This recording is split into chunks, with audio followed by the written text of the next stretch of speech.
Posse special because in about an hour, we're going to be joined by another individual by the name of Chad Perkins. And again, between the three of us, we might have a combined maturity age of 8. That's the over-under. Rodney said it was 7.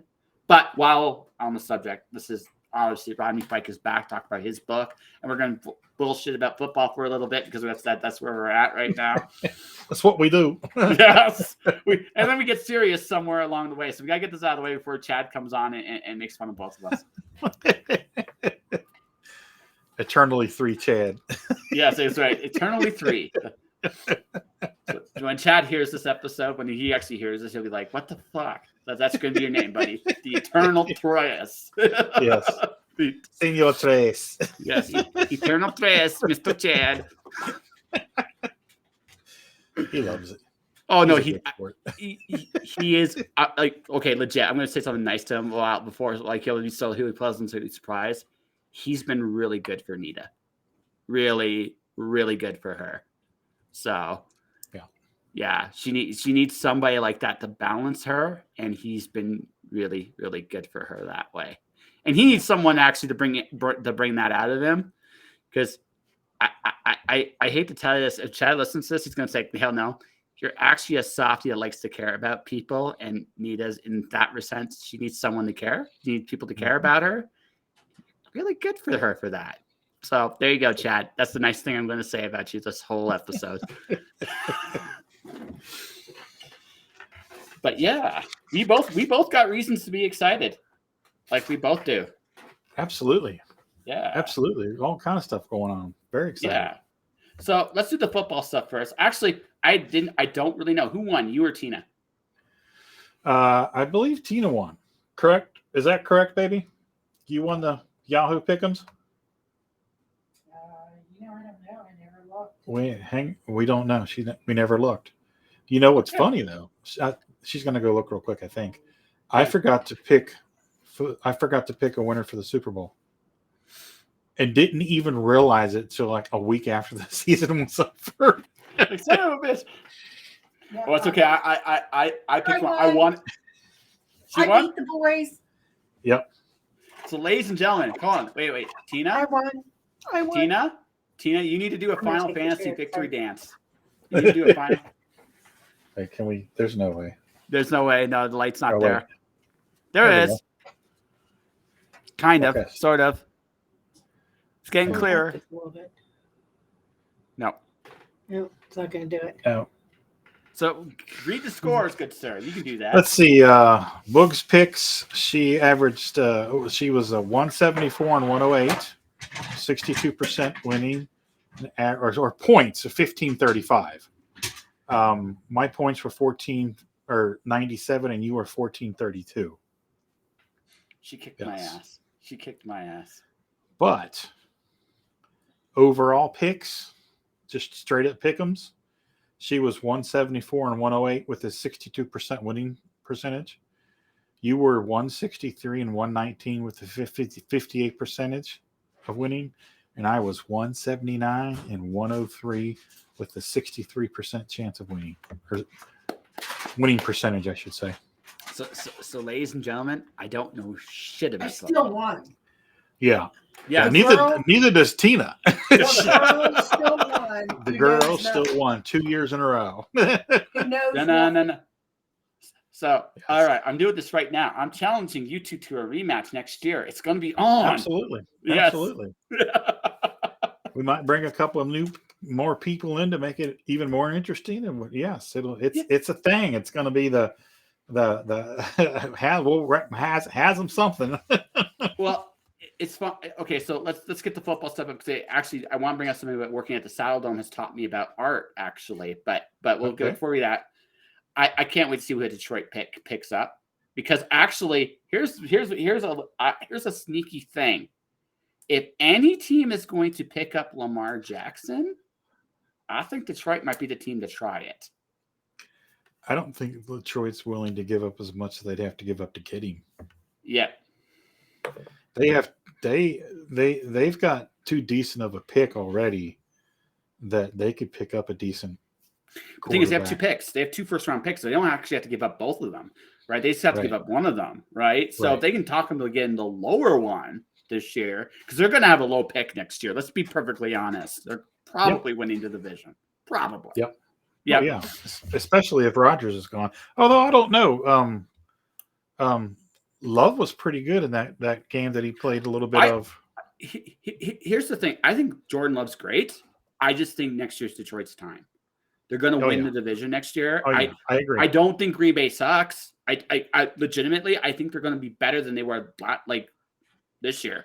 They were like coming up. They're going to be better. I think Love fits that team a lot better. I don't think if I'm the Jets, I would really want Rodgers. I just wouldn't want him. Although, if you pay attention to what the Bears are doing, yes, the Bears are going to get Willie Anderson Jr. with that number 4 pick, which is the best defensive end in football and college football in the last probably handful of years. And his daddy played for the Bengals his entire career, so we know a little bit of Willie Jr. And they picked up a linebacker beast from Jacksonville, and they picked up a corner too. And they also picked up a wide receiver. And they also picked up a wide receiver. They have Chicago is going to see what Fields is really made of next year, because if he sucks next year, they're going to draft another quarterback is what they're going to do, because that team is locked and stocked. Like, they're going to be a good team. Like, honestly, if I were to make a bet on who the best division is going to be next year, it's going to be the NFC North. That's my opinion right now. Because I think Detroit can grab it. I think Detroit can grab it. I think Green Bay is still going to be a decent team. And I think Chicago has got something. And I think Minnesota is just going to get punked. Minnesota is going to be what Minnesota always is. They're going to be a double-digit wins team, and they're going to lose in the first or second round of the playoffs. I don't think they make it next year. I think it's going to be Detroit and Green Bay. I'd be okay with that. I'm tired of watching Minnesota get in and do nothing. Yeah. No, I don't know. Like, and I say this as a fan, I don't know how far Detroit goes in the playoffs next year. I do know this. They're going to be up if they play like they have the last 2 seasons. Nobody's gonna want to draw that team. Nobody wanted to play them the last 6 weeks of the season. Right. But again, like 2 years ago, they played hard, but they just couldn't win. And then last year, they figured out how to win at the second half of the season. Yep. They figured it out, and that's absolutely terrifying for the rest of the league, because they play hard. Even if you beat them, you feel like you've lost. So I would not be surprised if, with their highest first round pick, if they do take a quarterback, just so it restarts that rookie quarterback contract deal, because it's about time. It's time for Goff to get paid, and they're still building. I don't know if they want to pay him a huge contract. I think they're gonna. I honestly think they're gonna sign. I think honestly they're gonna do what they did with Daniel Jones. They're gonna have like a Daniel Jones-esque deal for Goff, a little higher because Goff's better than Jones. To be honest, but but again, I think Goff realizes too. The writing's on the wall as as John is in the building. Hey, John. Hey, that's right. Hey, that's nerds. right. That's right. Fucking nerds. John's with Congress. Fucking nerds. Sorry. I take my pickles in the house. Yes. But no, I say this like honestly. I think they're going to sign to like a 3 or 4 year deal. I think because there's a good window, and you don't want to mess with that offense right now. You just don't. No. Right. So they don't need really much more on offense. I mean, maybe another tight end, maybe shrug. They don't really need it. Right. So it's their defense. Yeah. That's their it. defense is tenacious. If they can get it's the secondary. If they can shore up that secondary and get somebody else in the middle of that defensive line, they're terrifying. They're gonna be legit. I did hear today that Austin Eckler has requested permission from the Chargers to seek a trade. Nice. Yeah, which is nice because he's a wasted talent on that team. Yep. So is Justin Herbert, if we're being honest. But they're not getting rid. They're not getting rid of Herbert. No. He's their meal ticket for the next 10 years. Yeah, and I mean, and as now going to your team, yeah, I know it's weird. They're being smart. They're being really smart. Yeah. They also know they got to back up the Brink truck next year because Burrow's got to get paid and Jamar Chase has to be paid, right? So yep. So you got to pay them, and they know it. Yeah, and the Bengals are smart enough to realize. Hang on a second, I'm turning the volume off of my phone. They're smart enough to realize that they're best friends, and they want to stay together, and they're accommodating that. Jamar actually tried to buy the house of Joe's next door neighbor's house. There was one available 4 lots down, but he wanted to live next door, so he offered the guy like a stupid amount of money for his house. He was like, no. So he moved in like 4 doors down. Yeah, so it's like that's good. Yeah, a bit of information about that, but I don't want to say it in public, so I'll tell you backstage. No worries. It's a secret. Yes. No, it's all good. It's all good. Hey, listen, I understand. So, like, your team is always like Kansas City's biggest threat is you guys every year. That's just the way it is. You had no offensive line this year when you played them. You still played them tight. It's not like you lost by 3 points. Shrug. Right. Right. So. Oh yeah. That's going to be Bengals. That's going to be Bengals Chiefs games for the foreseeable future. Yeah, and I don't know if you heard at the end of the game when Burrow and Mahomes met and gave each other a hug. Mm-hmm. Mahomes says, it's going to be you and me for the next 10 years. Pretty much. Yeah. Pretty much. Yeah. I mean, every once in a while, one of them's not going to make it. It's going to be like a once in a while blue moon thing. Right. Right. Because, yeah, it's like, how to put this. So Nick Wright's like the biggest Kansas City Chiefs fan. He even said this, right? Yes. Right. I'll even say that he goes, here's the deal. Patrick Mahomes is the best quarterback in the league.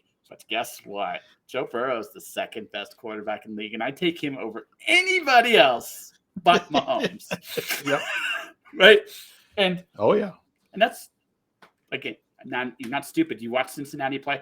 You guys tooled the crap out of Buffalo. I mean, that was an ass beating. That was a beating.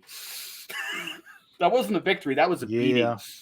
And you know the sad thing is, in 2 or 3 years, when Allen starts getting a little long in the tooth, all that running, he's going to turn into Cam Newton. Yep. Yeah. Well, here's the thing. This was their window. This year was their window. They had the best shot this year to win. Yeah. They're not going. They're still in contention. They're still going to be a good team next year. Yeah. It is possible. Yeah, they're not the favorites anymore. It's the Bengals and the Chiefs and the Jacksonville Jaguars are on everybody's heels. Yes. Yeah. So what do you think happens in Denver this year? I don't care. I hate that Sean went to Denver because I think Peyton's a great coach, but I have always felt this way about Denver teams. It's like Montreal. You know, they're the Montreal Expos of the NFL as far as I'm concerned. Nobody cares. It just, you know, they're not the West Coast California team. You know, they're not the Raiders. They're not Kansas City. They're Denver. No, they got horses on their helmets. Nobody cares. So straight up, I gotta say this. This is a Canadian podcast. There are a bunch of Expos fans right now that want to go like, "You son of a bitch!" No, I like the Expos. The Expos team of the '80s. I loved it. Gary Carter, all those guys, Larry Walker. Hey, I was all about the Expos. As a fun fact, Tom Brady was officially the last Expo to retire because he was drafted by the Montreal Expos in baseball.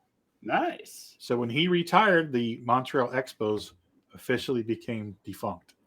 So there you go, folks. A really cool bit of sports trivia just for everybody here. No, I've always loved the Expos. I know. It's just the way you said when I it, said that was like a baseball generalization. That's what everybody always said about the Expos. But I love playing the Expos. Hell, Pete Rose played for the Expos. You know, I've always loved the Expos. So for those of you who don't know, one of my side gigs is I work for the Calgary Flames. I get to go to not every, but almost every event in the Saddle Dome, right? So every once in a while. So by the way, Rodney, I cannot suggest drinking games. I will kill us all. I will legitimately kill us all. So over the weekend, I'm working the Hitman game, like the one of the minor league games, and Red Deer, Alberta is killing us. They're just killing us. It's like 3-0 at the end of the first period. I go, it'd be great. Every time Red Deer scored, we drink, right? And we can't do this obviously because we're working, but it's like that's actually a good drinking game. So, but right, it's actually a good drinking game. A little too good. By the time it was the middle of the second period, it was 6-0. By the time it was at the end, no, it gets worse. By the end of the second period, when we were done, it was 9-0. I would have killed us all. I would have killed us all. I mean, I cannot suggest drinking games because if I suggest a drinking game, I like everybody will have fun at first, and they'll eventually be like, "God damn it, stop scoring." Maybe you just like have to eat something that you don't like from the bar or something, you know, like. We're Canadian. We drink, Rodney. That's just what we do. I know. Yeah, I know. Yeah, that's what we do. And it's what's your food of choice up there? What's like the thing? Okay, so here's the thing that not every American knows: poutine. Do you know what poutine is? Yes. Yes, not every American knows that. That's the big thing. Yeah. Okay. That's all. No, it's seriously. You go to like Southern United States, they have no clue. Yes, poutine is amazing. Shots with comics. Poutine is fantastic.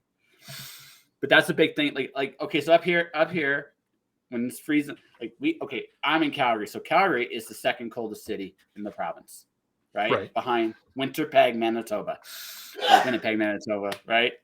Which Winnipeg has the distinction of going to -60 once or twice a year.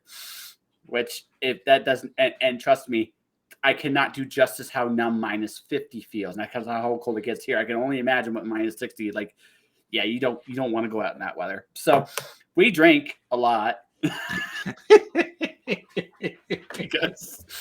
because who the fuck wants to deal with that? It numbs the cold. Yes, it does. It does. There's a point. Like I said this on an earlier chat. There's a point. Like we're like once you get below -30, like Fahrenheit or Celsius, it doesn't matter. It's fucking cold at that point, right? All right. Once you get to that point, it starts to sap you to be out there.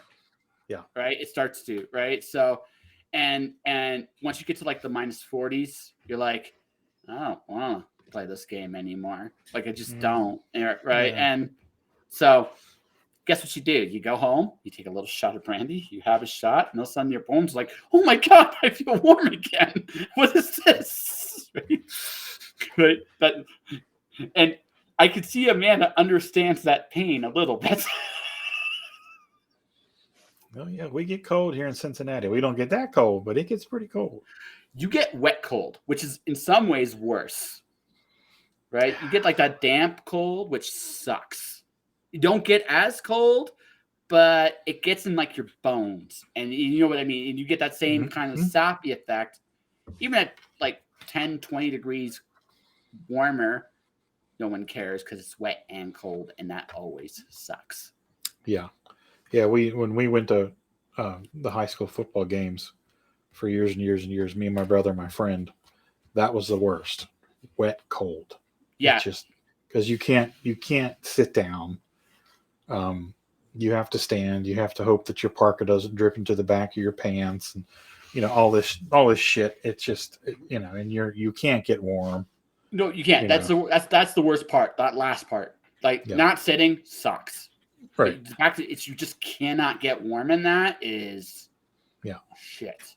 I could do the standing if it was the walking. walking. Yeah. You know, if we're moving, I'm fine. Standing in one spot, I can't do that. My back won't. No, move. and again, it sucks because there's no insulation. It's fucking and it's not even the cold that bothers you. It's the fucking wet, where it's like, Yeah. Right. It's just like, oh, stop. Mm-hmm. Right. So there you go. Like, yeah, miserable weather for us all. Yeah. Like I said, but Yeah. but again, Winterpeg, Manitoba, -60 flat. Folk that. This is why you couldn't pay me enough money to live there, folks. You just couldn't do it. Right? It's like I'll come hang out with you in the summertime, but dude, this winter I'm going to be on a beach somewhere, probably hitting on women half night. Probably. Hey, I ain't mad at you. No. You're like, I can't blame you because the alternative is this, right? You do your thing. That's right. That's the plan. I ain't gonna freeze my ass. Fuck that. I'm getting too old for that shit. So no, man. I like it's been weird. I hit a I actually I talk a lot about like freelance mindset stuff a lot on my page or here and there. Mm-hmm. I realize like honestly, as dumb as this sounds, it comes down, a lot of it is just confidence. Yeah. I mean, it's that way in everything, you know. If you have the faith in yourself and the belief that you can do it, there are no doors. No, there's just giant places you can walk and go, hi, I'm awesome. Mm-hmm. Right. I know. I had, again, it's just one of those things. Like I've noticed, I've noticed over the last little bit. I don't know what it is, but all my algorithms have gone up. Yeah. People are noticing me. I'm seeing a lot more reactions to all my stuff, not just on Facebook, but Twitter, like LinkedIn, stuff like that. It's like, what am I doing? Like, I'm doing the same thing I've always done. So I've concluded, Rodney, I have brainwashed people. That's what I've done. I have made people like. It's finally working. Yeah, that's right. You know, and the thing, you made a comment that, you know, here I am, I'm awesome. You don't even have to be awesome. You just have to be competent. Yeah, that's right. You know. No, it's true. It's so true. I've said this today to a couple different people. I never thought the most important lesson I learned in public school was the attendance. I never thought that would be the most important lesson you'd ever get in public school. Show up to class and you get 10%. Yeah. You didn't think that would be the biggest lesson in life, but that has proven to be true more and more as I've gotten older. Yeah. Yeah, because if you're not there, you can't do the work. Exactly. It's that simple. And that's who knew it was that simple, Rodney? I feel like but that's the problem is there's no secret recipe or ancient elixir for success. That it's just you have to put in the work, and a lot of people don't want to put in the work. They want a shortcut. They want that magic pill, and it works for a very small percentage of the population. Lightning will strike. They catch lightning in a bottle, and they get lucky. But for the majority of the other people, you have to put in the work. Yeah. You know, like Chad, he's trying to learn how to ink. You know, there's no shortcuts. You have to sit down and put in the work. You know, and there's no way around it. You can only climb that mountain one ink stroke at a time. You can't. Right. There's no substitutes for experience. Yeah. No, there's no substitutes for experience. There's no substitute in just trying shit. Right. And there's no such thing as ready or it's just, you got to do it. I'm going to mention, hey, what's it? Shots with comments. What is it? He's talking about ink. He's talking about inking. Oh, okay. I was thinking Shots with Comics was actually like talking about nailing something, but that's okay. That's either here first try. That's like cool, man. Good on you. He's maybe his magic pickle, but yeah. Hey, I'm just yeah. Moving on. Moving on. No, Chad. I knew it was you. That was why I did say exactly what I said there, buddy.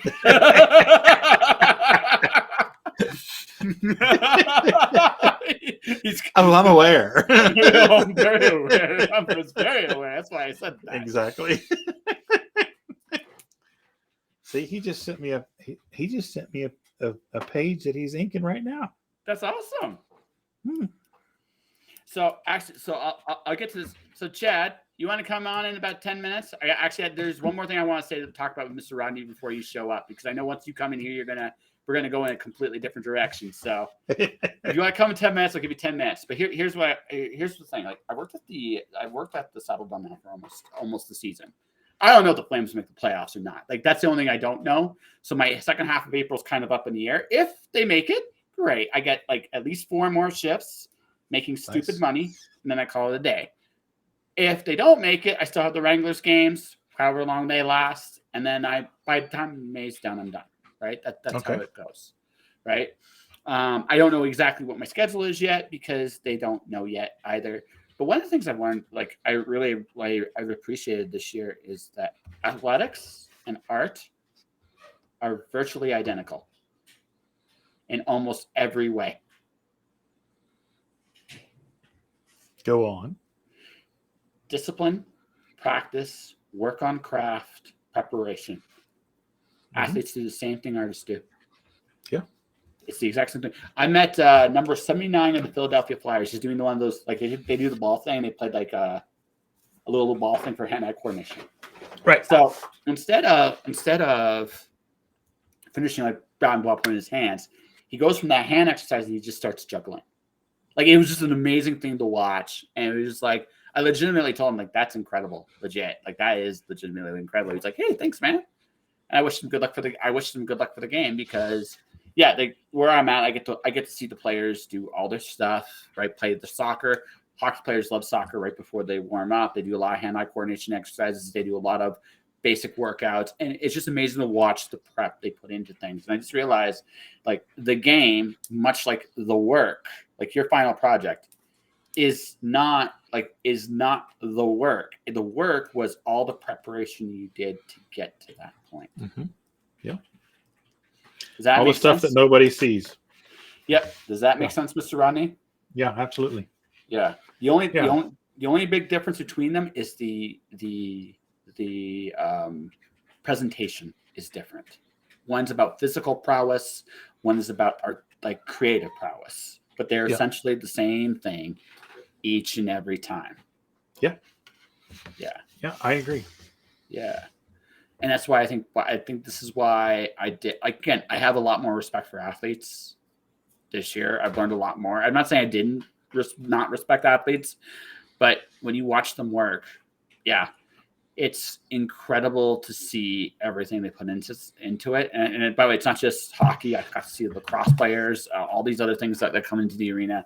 It's amazing the work they put into it. Oh yeah, when I did photography. For my high school football team for about 10 years.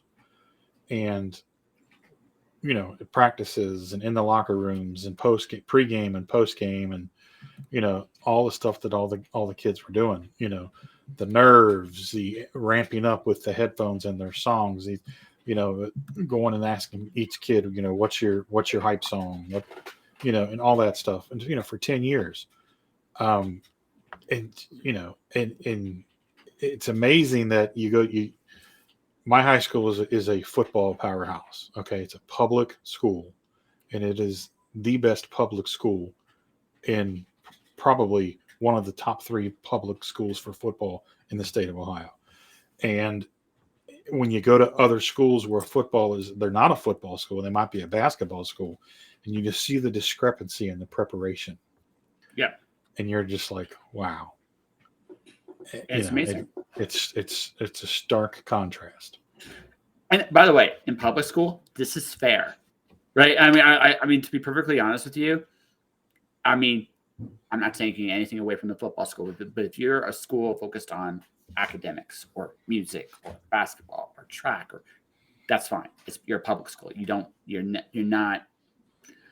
you're supposed to be preparing kids for the world as however they want to go into it, right? Whether you have a specialization or not, that's gravy. So now when you get to the high school level, when you get to the college level, especially, that's when you see like that specialization and preparation goes to a whole nother level. Mm-hmm. Oh yeah. Yeah. It's crazy. Yeah. But it's consistent. It's consistent. And that's the secret, folks. I honestly, one of the things I've learned in this life is he who is competent, it's also he who is consistent. It isn't sexy, but it works.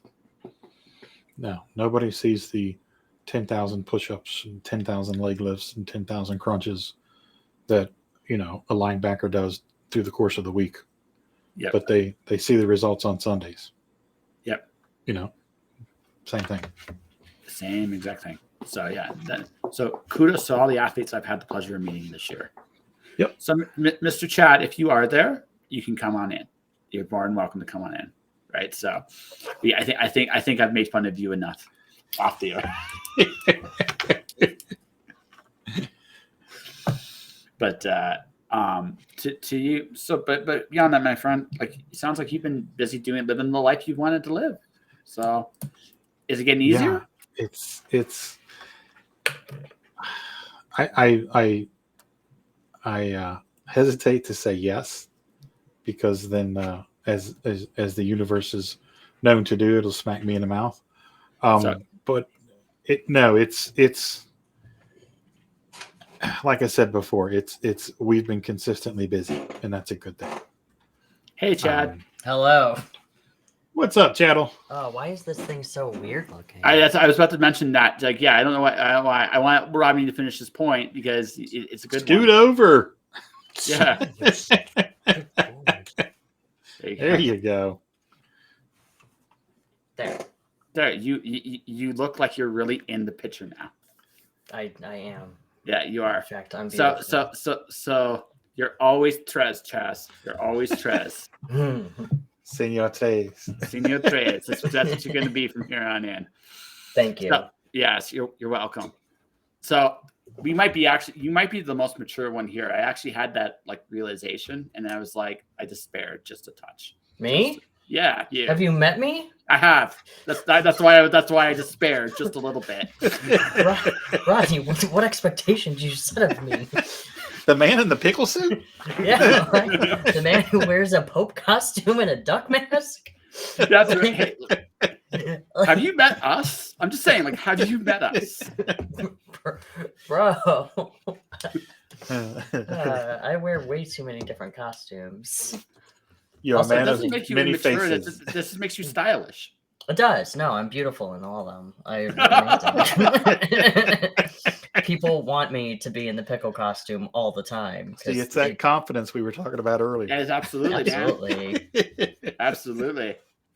I thought it was interesting that you said that sports and art is kind of the same when you were saying that. And I agree with you.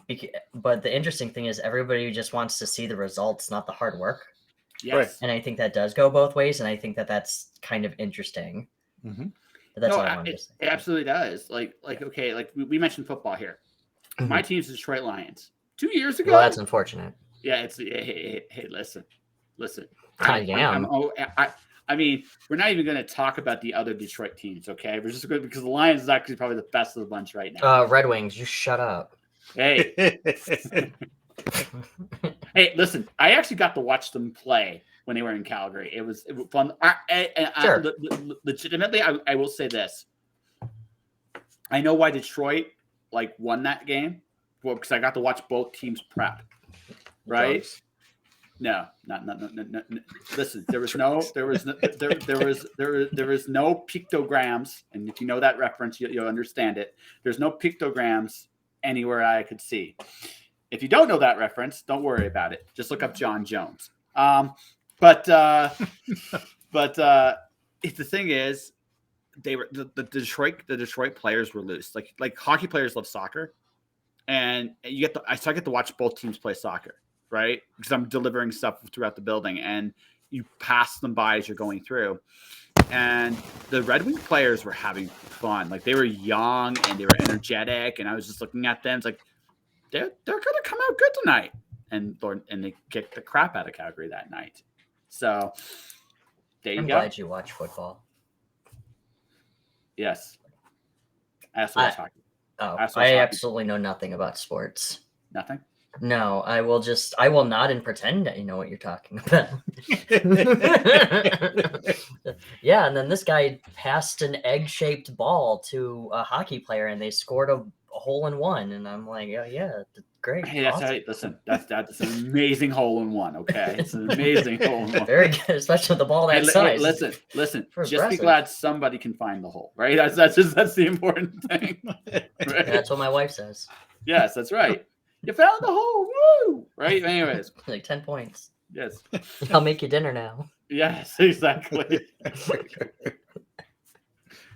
Oh my God. But Rodney, just before we completely move on to what's next, I'm glad things are clearing up well for you, bud. Honestly, Well, thank you. I appreciate yeah, that. And you as well.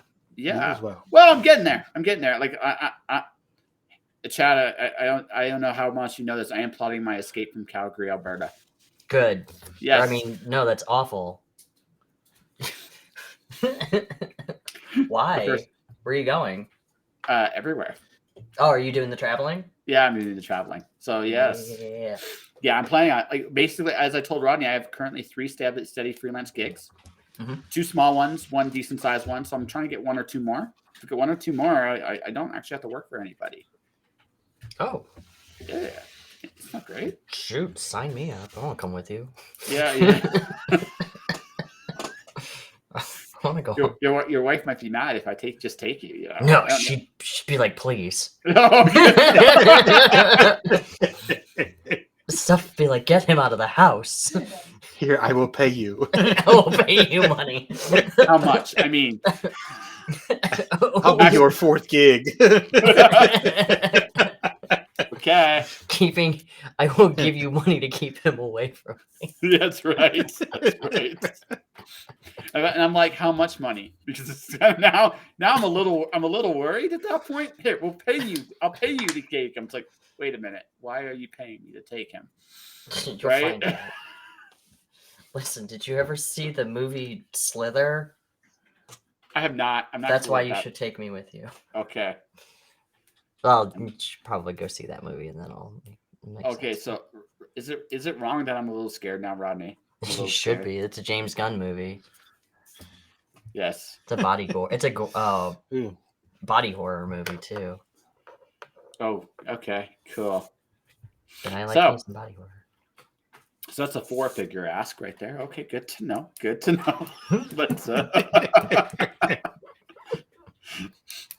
it's like, why is it the 4-figure? Because I get the feeling I'm going to be digging a lot of holes along the way. Because But that's shut okay.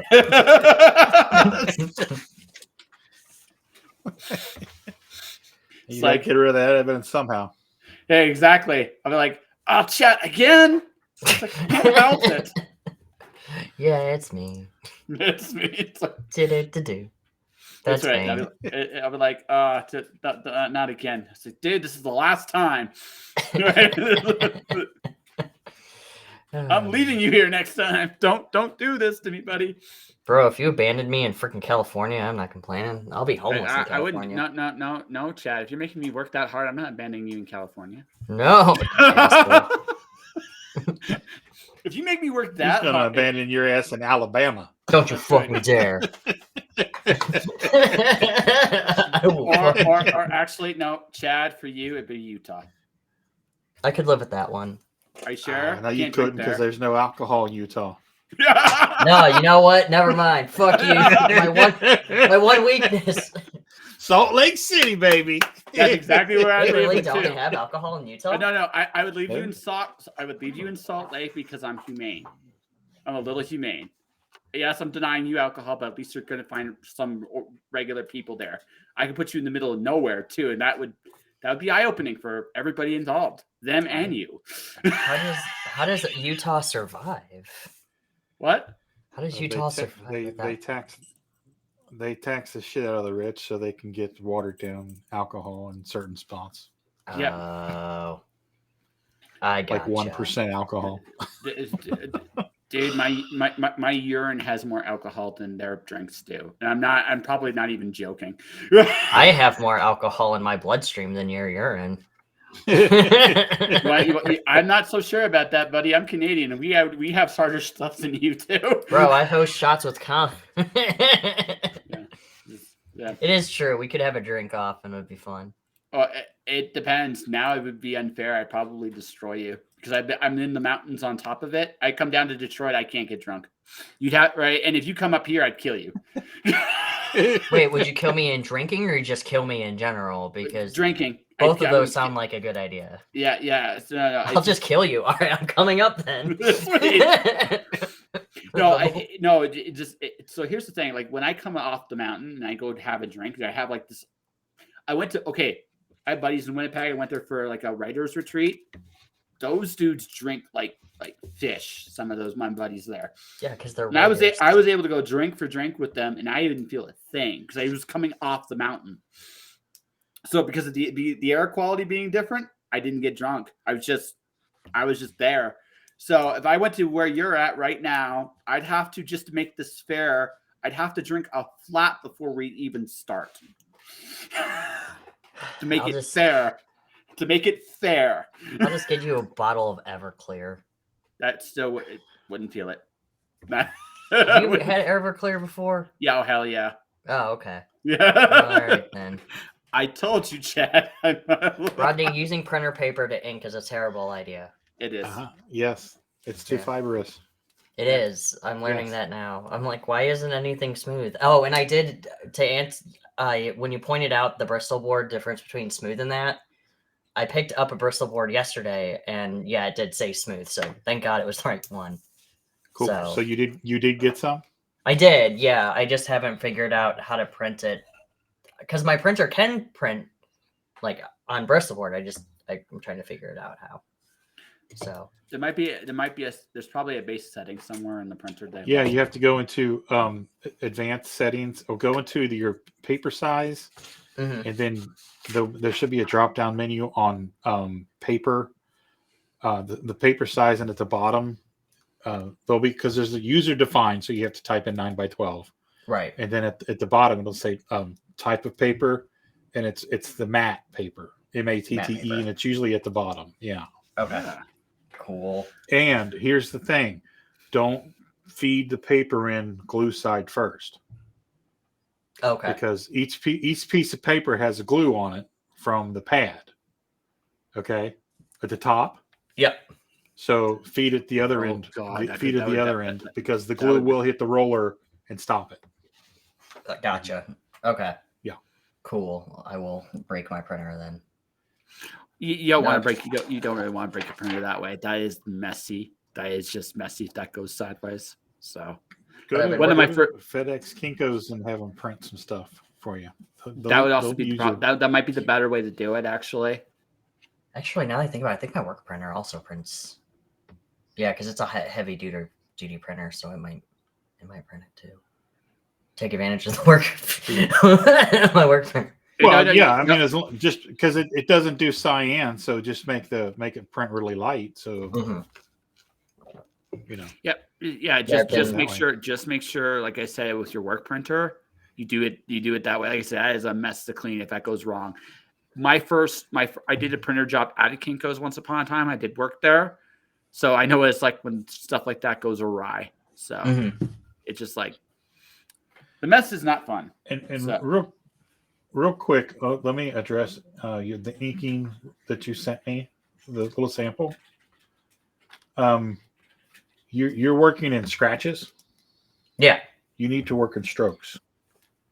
Strokes. Okay. Like impulses, the back line on impulses arm, or down the back of the shoulder, down to the tricep, down to the elbow, down to the gauntlet. That needs to be one stroke. Oh. Okay. And you need to do your thicks and thins while you're doing that one stroke. Gotcha. Or do the one stroke and build your thicks. Just don't make that stroke too heavy. Right. Okay. That's something I struggle with when I ink my stuff, is like making my strokes too heavy, too light. I'm still working on that. right here and there, and it's control. Yeah. Mhm. Oh, absolutely. You have to plant your. Most people say shoulder. The old dogs say shoulder. I've never been able to do shoulder. I do elbow. Mhm. Plant your elbow, and that's your point of access, and that's where you get your arcs. So you can do your long pulls, and they're consistent. Also, I would recommend an animator's glove or the glove that you wear when you're working on your Wacom, because your hand will glide smoother. Because the moisture in your hand won't the stutter that your hand will get when you're dragging it across. Huh. Because like when I don't have my glove on when I'm using the Wacom, I get that my hand will bounce because of the moisture on my hand. So wear your glove. Wear your Michael Jackson. That's right. No glove, no love. Exactly. Wear your glove.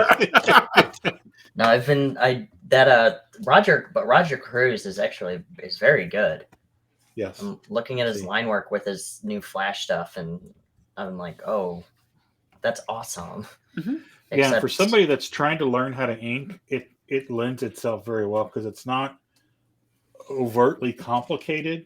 Mm-hmm. I mean, there are areas in there with the crosshatch and stuff in the background. That's good practice for you for the background and stuff like that. Mm-hmm. But right now, you just need to concentrate on getting the feel of your stroke. Yeah. Learning, controlling, being able to control the brush, the pressure on the brush. Right. So. Yeah, no, and it's kind of therapeutic because a couple of people were telling me to try digital, and I'm like, kind of don't want to because I'm always at screens all the time. So, no, I understand that. Yeah. Oh, I so understand that. Yeah. Along with that too, my boss pissed me off because he compared me to what's that guy's name who was tracing the alien artwork? Do you remember that guy? He was what was his name? Hang on. Greg Land. I know Greg Land, yes. Yeah, so he was like, what he was doing, he was just taking Marvel's or like alien action figures and everything, and all he was doing was like tracing over them and using them as his own art. And he was doing that for a lot of different things.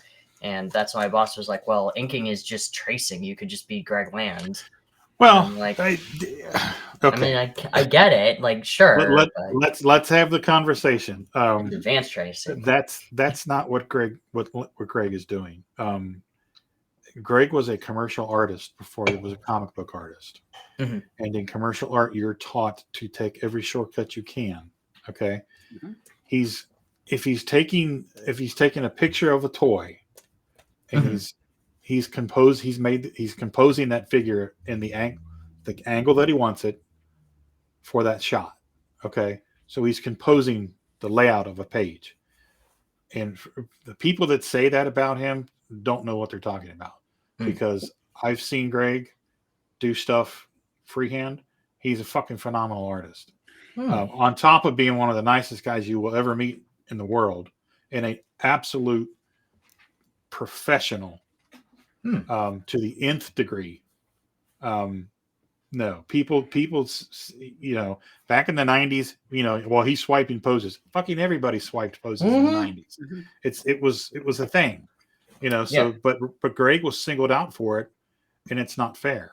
Because his was a little bit more noticeable. Well, but it's not even that. He was also doing really well. Like that's the other part of that, right? Because here's the thing. Okay, like he's not the only commercial artist that's gone into the industry that does shortcuts. Right. Ron Lim was another guy that did a lot of shortcuts in his work. Yep. Now he went a little too Webtoons. far. Well, no, but he went a little too far with it towards the back half of the 90s.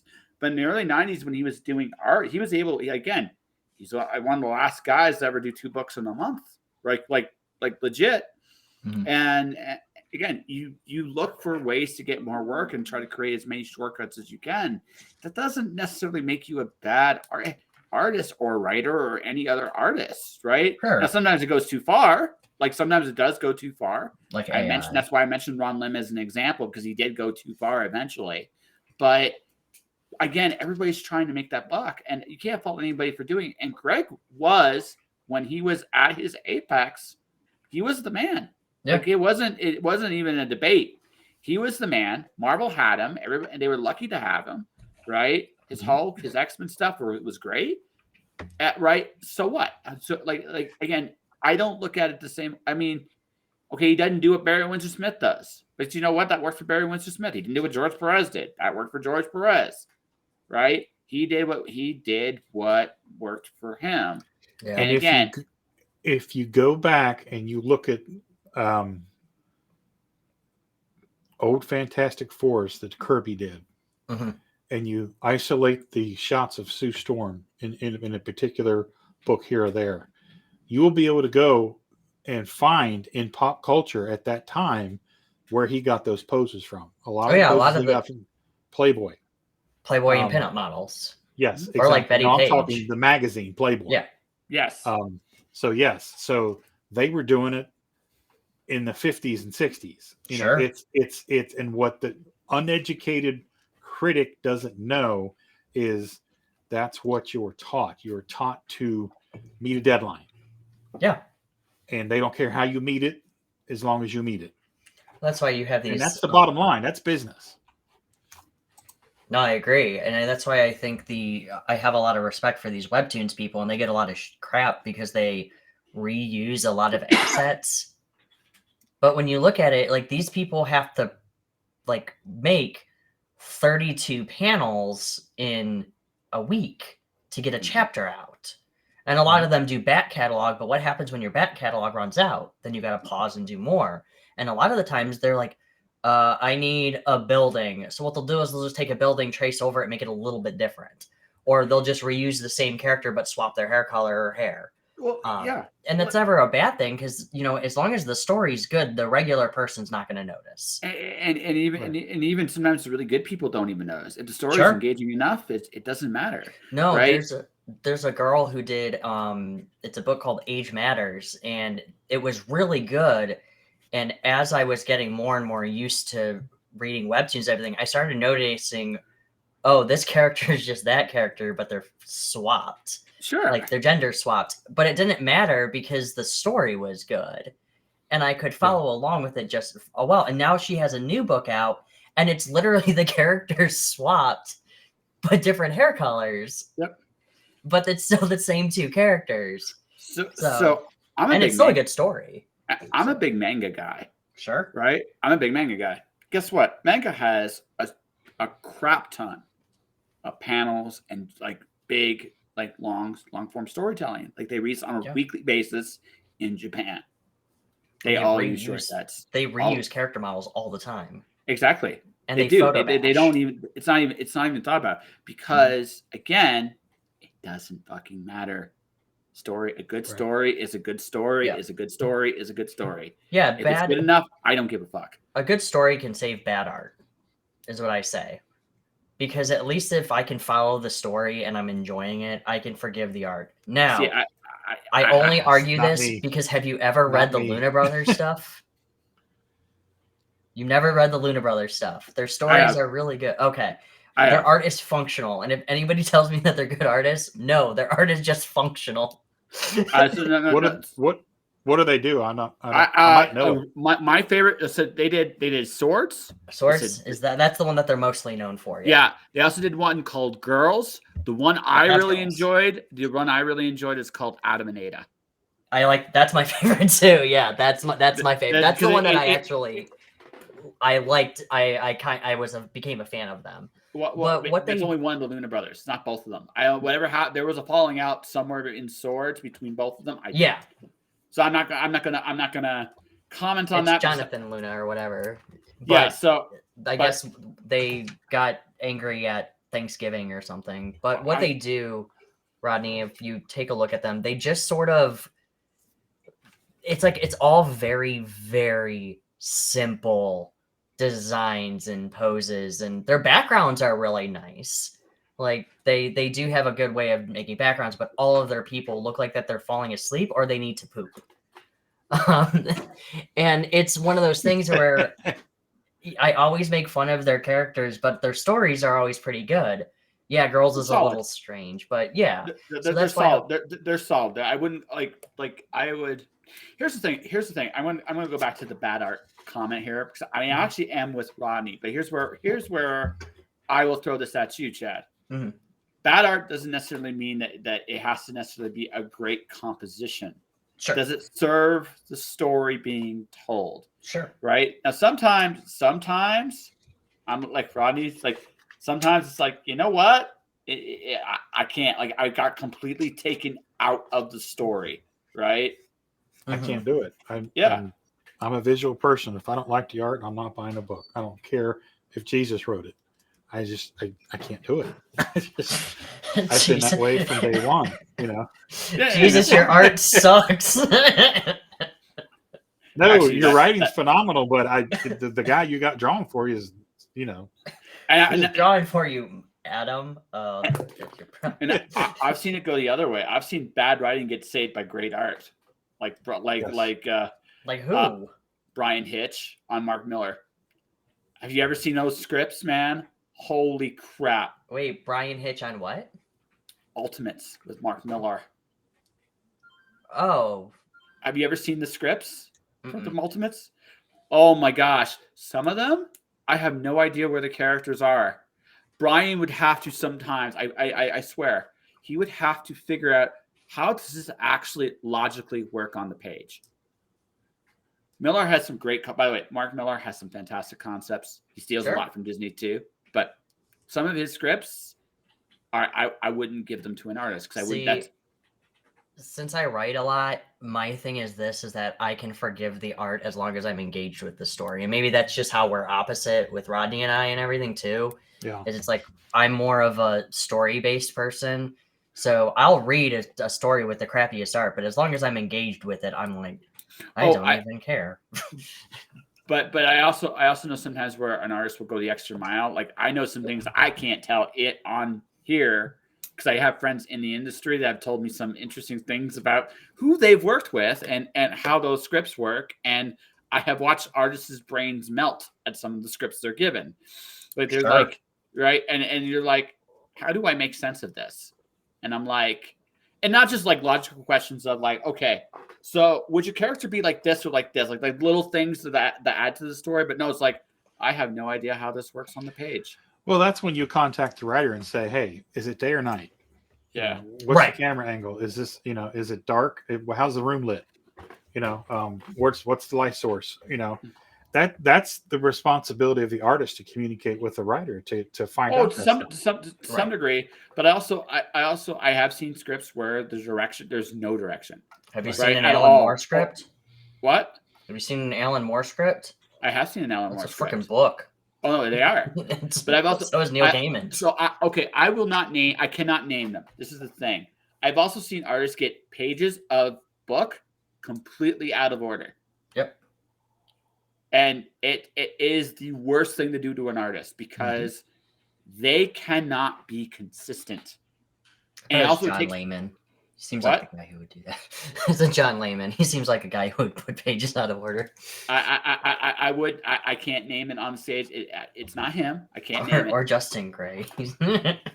but I can't name this one on air because I was sworn to secrecy about who. So, but yeah, he would give the guy like pages out of order. So the guy couldn't add anything, make suggestions to make the script better because by the time he knew where the story was going to go, it was like 2/3 of the way done. I've seen that. Like I've seen some very interesting things. It's nice when it's like most people I know that really work well. Here's the deal. I'll give you a full script, or I'll give you half the script. Then when you're done, I'll give you the other half of the script. If there's any questions, we pull over along the way, right? Yeah, I mean, I would hope somebody, if they were confused, would be to contact me.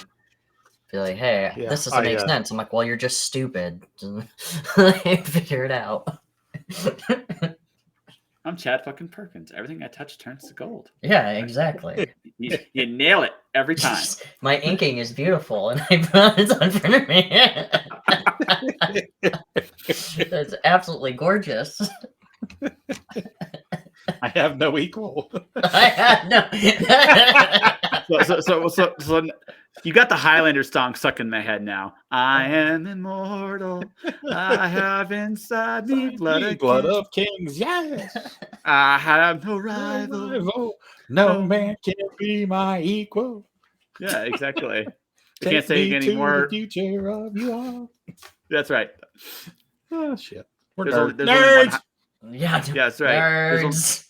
There's only one Highlander. There's only one Highlander movie. There's only one Highlander movie. There is a television the series. first That's one. what the Arnold Schwarzenegger one. That's right. That's the only movie.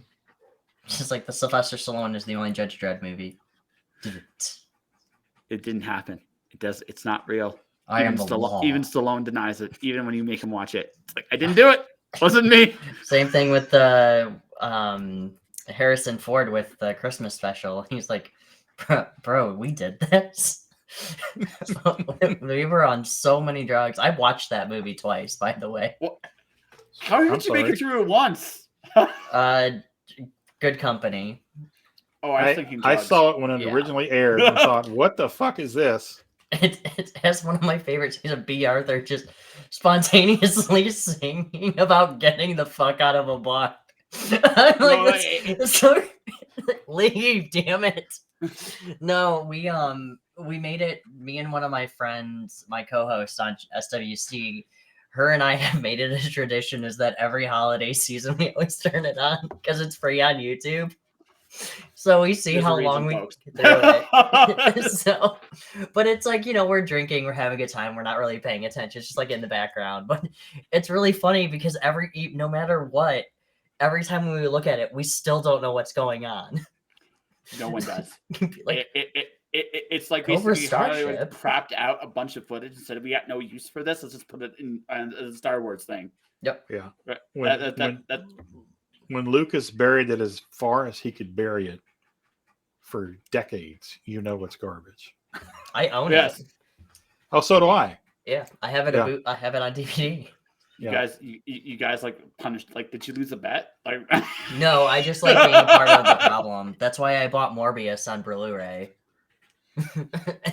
I'm the reason why bad comic book movies and media movies keep coming out because I keep buying them.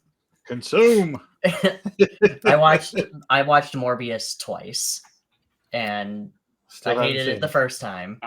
You can't pay me enough to see it. And then, Sabrina and her roommate never saw it, and I'm like, all right, we'll watch it on my big screen because I have a theater now in my basement, and I'm like, hey, we'll watch it on there.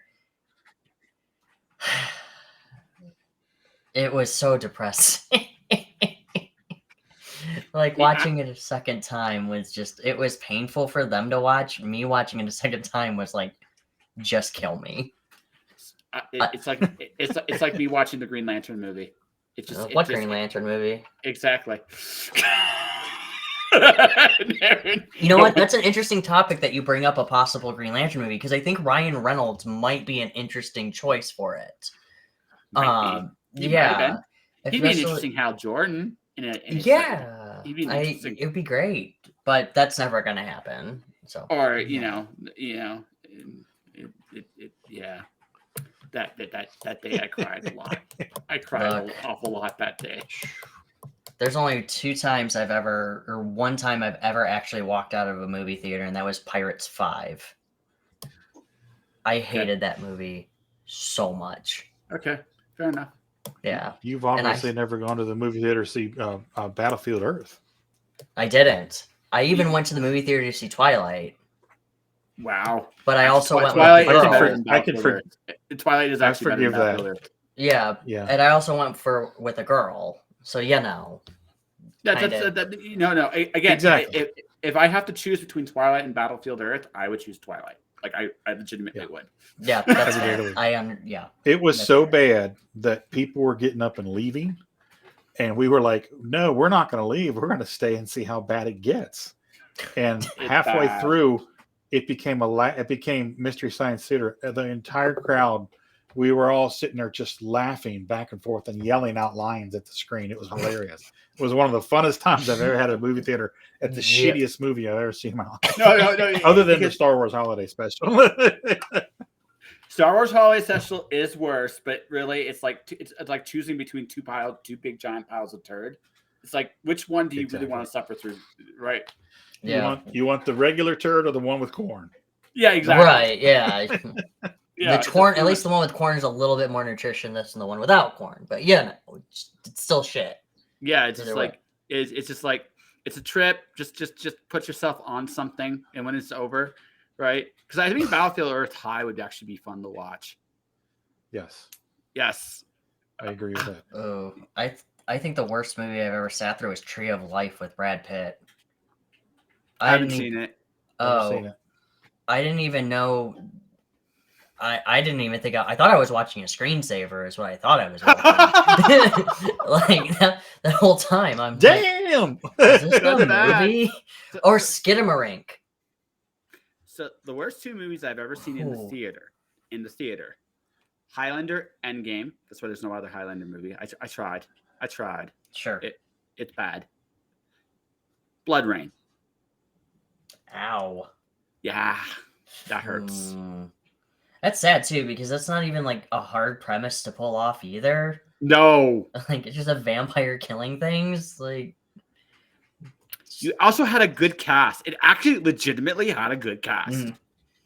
It's just brutal direction. I will say that Highlander 2 you're back. Gave us a line that we still use to this day. Mm-hmm.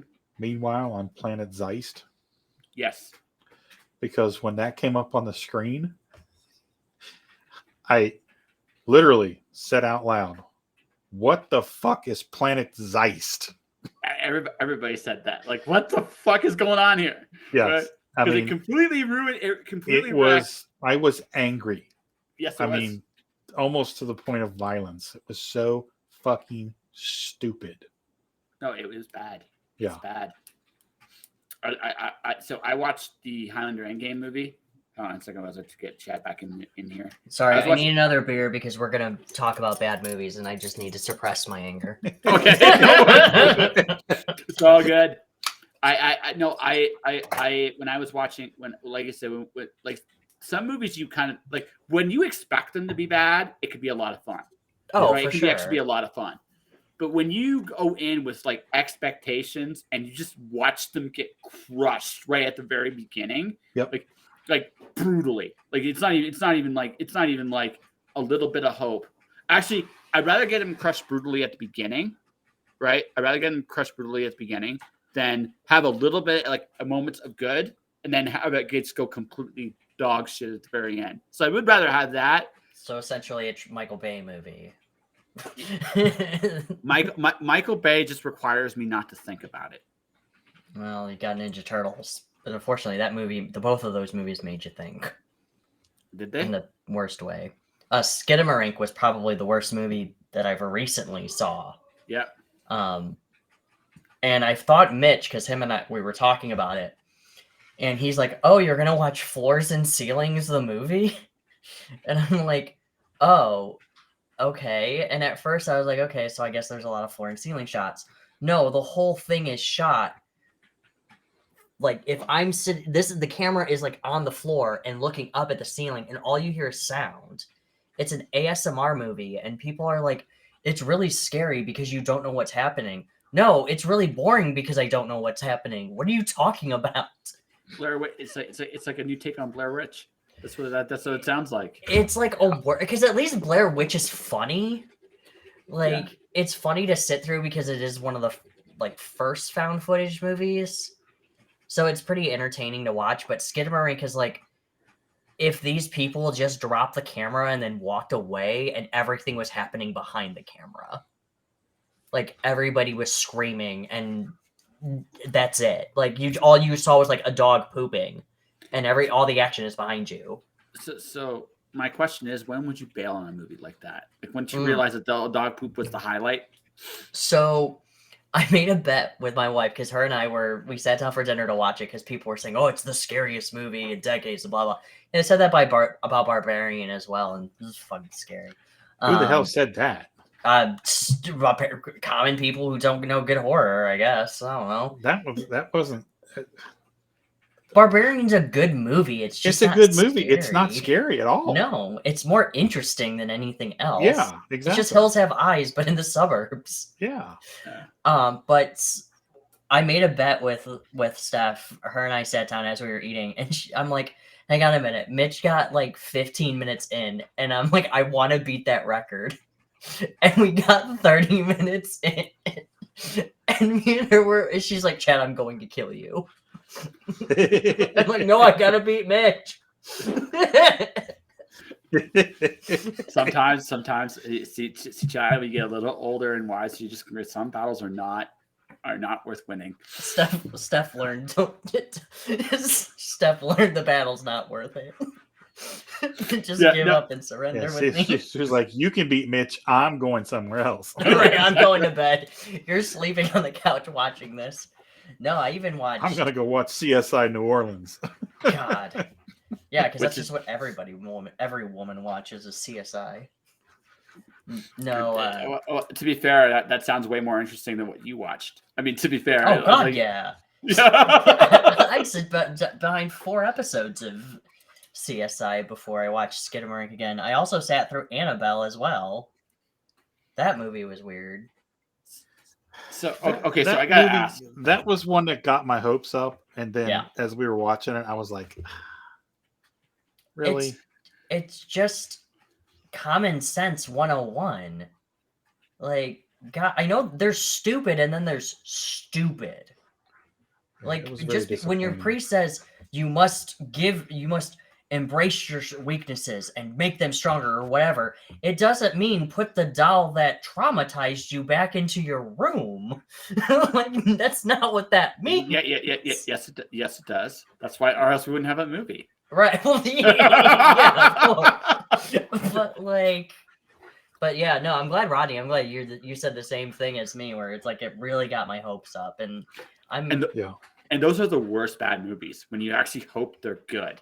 Mm-hmm. Well, yeah, that's why I was so angry with Highlander 2, because I put Highlander very high up on my pedestal, and we had such huge hopes for that second movie, and then later we found out, through an interview, that the only reason Sean and Christopher came back was because they wanted to do all the awesome stunts that were in the sequel. I'm like, really? That was your motivating factor, because you wanted to do these cool stunts? Damn right. But Christopher Lambert did learn his lesson, because he bailed when the second Mortal Kombat movie came out. He just saw a train wreck. I'm out. I don't know. I think. Wait, you mean the new Mortal Kombat or no? So this is in the 90s when this was the first adapt. The new Mortal Kombat's not bad. I'm not going to say it's great, but it's not bad. No, that's what I was trying to clarify, because you said Mortal Kombat, and I was like, which one? The other two in the 90s or the? There was 2. Yeah, back in the 90s. I've seen both. First one is okay. It's actually fun. It's a fun. Sure, it's goofy. It's okay. It's okay. I'm not saying it's great. The guy who played Shang Tsung plays. He actually does a lot of the voices for the Mortal Kombat stuff now. Yeah. Also, he was the actor in the latest Mortal Kombat. Like the voice actor for the latest Mortal Kombat too, which is really cool. Yep. Right? Really, really cool. But here's the thing. The second movie is piddling shit. And Lambert bailed before he got recast. He's like, I'm not doing this again. And Johnny Cage, I'm convinced the only reason he agreed to do it is he died in the first 5 minutes. So it was like one day of work, and I'm not have nothing to do with this. Sure, you made what, $10,000 that day or whatever? Yeah, exactly. Fine. Like for one day, you just kill me on screen. Sweet. I'm out. I get to be Sean Bean for a day. Yeah. Exactly. Right. I'm convinced, because that movie is just fucking terrible. No, and then you have the new one, which is just a ton of fun. Yes. Like, it's turn off your brain, gory goofiness, and I loved it. It's not like I said. They went an interesting approach. I'll give them that. They went a really interesting approach with that. So, right. Yeah, no, go on. No, I was saying it was like they didn't do what they did with the first thing. They actually went with like Scorpion Sub-Zero stuff, which I thought was really, really, really, really cool. Or you think, yeah. So I thought that's fun, that's cool. My brain can be turned off for this. It's right, but right, yeah, exactly. And you made up a new character who just sort of sucks the whole time. Like, and I really like that idea. Is that everybody else is like super badass. And it's like in all the Mortal Kombat games, everybody's cool, and even the goofiest characters are cool. And this guy just sucks like the whole time. Like he just gets lucky. Well, and I love intentionally sucks. Yeah, he just intentionally sucks. Also, it's better to be lucky than good. It's true. It's better to be lucky than good. Well, not necessarily in that case, because you can only get so lucky until you go up against like Inferno or something. No, so or meat. But the thing is, if you're lucky, they'll slip on a banana peel at the worst possible time. That's the thing. Inferno's gonna slip on a banana peel. Hey, really listen. Blaze. Listen. That's his name. Blaze. Yeah, but the thing is, it could be metaphorical. I'm not saying a real banana peel, although that would be hilarious, right? Right. But there's this one like from Batman the Animated Series. There's like Sid the Squid. He would just get these like weirdly, oddly lucky shots in, right? And he would just squeak by. You don't need to be the toughest guy, but if you're the luckiest guy, you'll make it through. You're not going to be the winner, but you don't need. If you're Domino, you're good.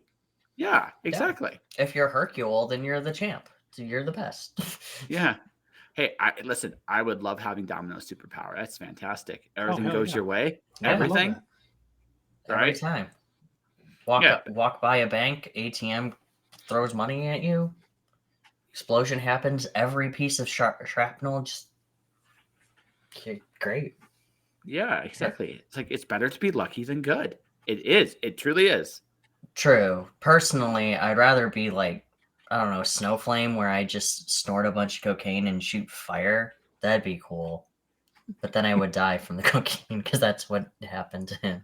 But anyway, no, I would. I want to have a goofy superpower. Oh, speaking of goofy superpowers, I did watch the Legion of Superheroes movie, that animated one. Is it good? No. No. Is DC fucking up their animation now too? Oh yeah. God. I know, Rodney, didn't you say you like the Super Sons movie? Yes. Yeah, I like the animation. Yeah. Yeah. And it's pretty hard to fuck up the Super Sons concept. It's pretty fucking hard. But yeah, I just love the style of the animation. I thought it was really cool. Okay.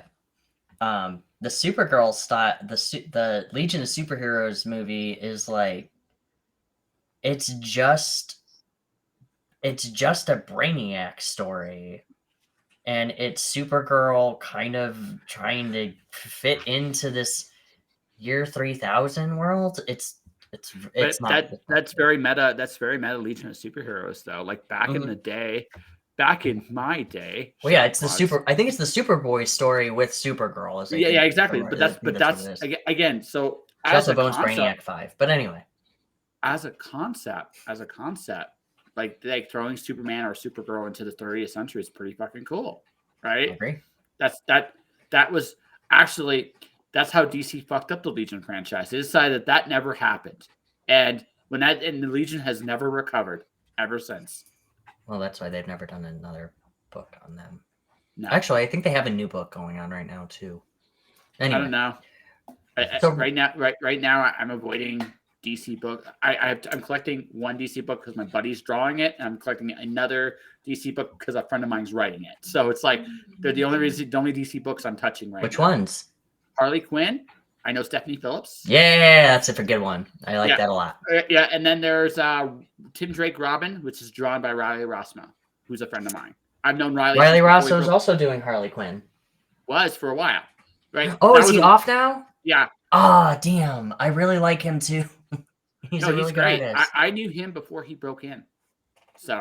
When he was doing Proof and everything. Oh, even before that. Apology. Please tell him I forgive him for Proof, because that artwork is atrocious. That's actually when I didn't like Riley when I was reading Proof. I'm like, God, this artwork is just muddy and smudgy and disgusting. And then I saw, what was it, his Constantine stuff, if I remember. And that's when I was like, damn, Ming Doyle and him are awesome. They are. And then I read his Harley Quinn too, and I'm like, man, I really like Riley. It's a really good. He's very playful with his line work and his shading, and he gets really in there, and there's so much energy to it, and you feel really good reading somebody getting their head bashed in. Check out his Cowboy Ninja Viking. I have read Cowboy Ninja Viking. That one's a little. The script is weird. The script is weird. The art's pretty good. The art's fantastic, and the lettering. This is the thing. The lettering's fucking amazing. Like it, right. It's the first time. Who's doing the lettering? Shit. We never remember the letterer. No, it's been a while. But the thing about Cowboy Ninja Viking, it's about a assassin kind of type with 3 different personalities: a cowboy, a ninja, and a Viking. So when the letterer would talk, we go the lettering between each personality. One would look like a cowboy, one would look like a ninja, right. One would look like a Viking, and it was awesome. Like it was just like the book makes no sense. Like the book legitimately, I am literally of the belief that when Riley read the script, that he probably just did drugs to understand it. Riley? Riley doesn't do drugs. As far as I know. Rodney does drugs. Yeah. Hey, Rodney, I have a question for you. Sure. Have you ever seen these? Yeah. Are those La Plumes?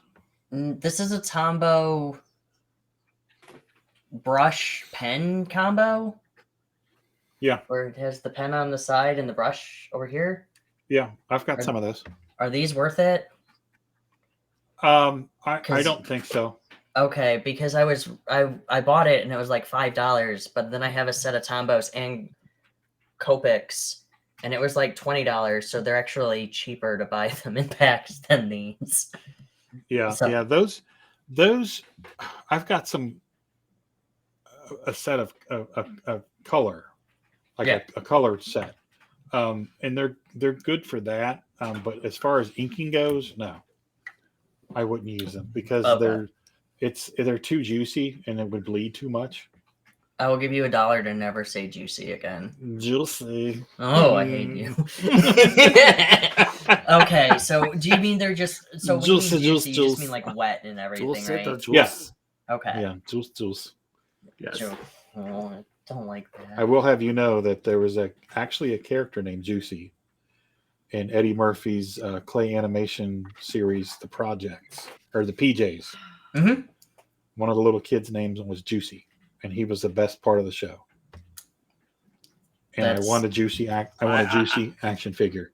I can't comment what I think of a Juicy because that it's just dirty as shit. So I think of a butt, a nice plump butt. I think of a butt. You think of a butt? Okay. Yeah. A nice woman's butt. Oh, okay. Nice and juicy. Nice and juicy, squeezable, and lovely. You rub it. Making biscuits. Yeah,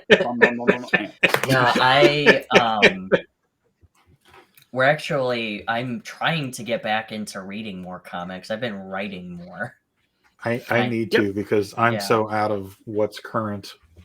I'm decent, but I've chosen kind of what I like at this point. So my inner child was Teenage Mutant Ninja Turtles. There's a Darkwing Duck and a Gargoyle series right now. Yeah. So I'm like my childhood.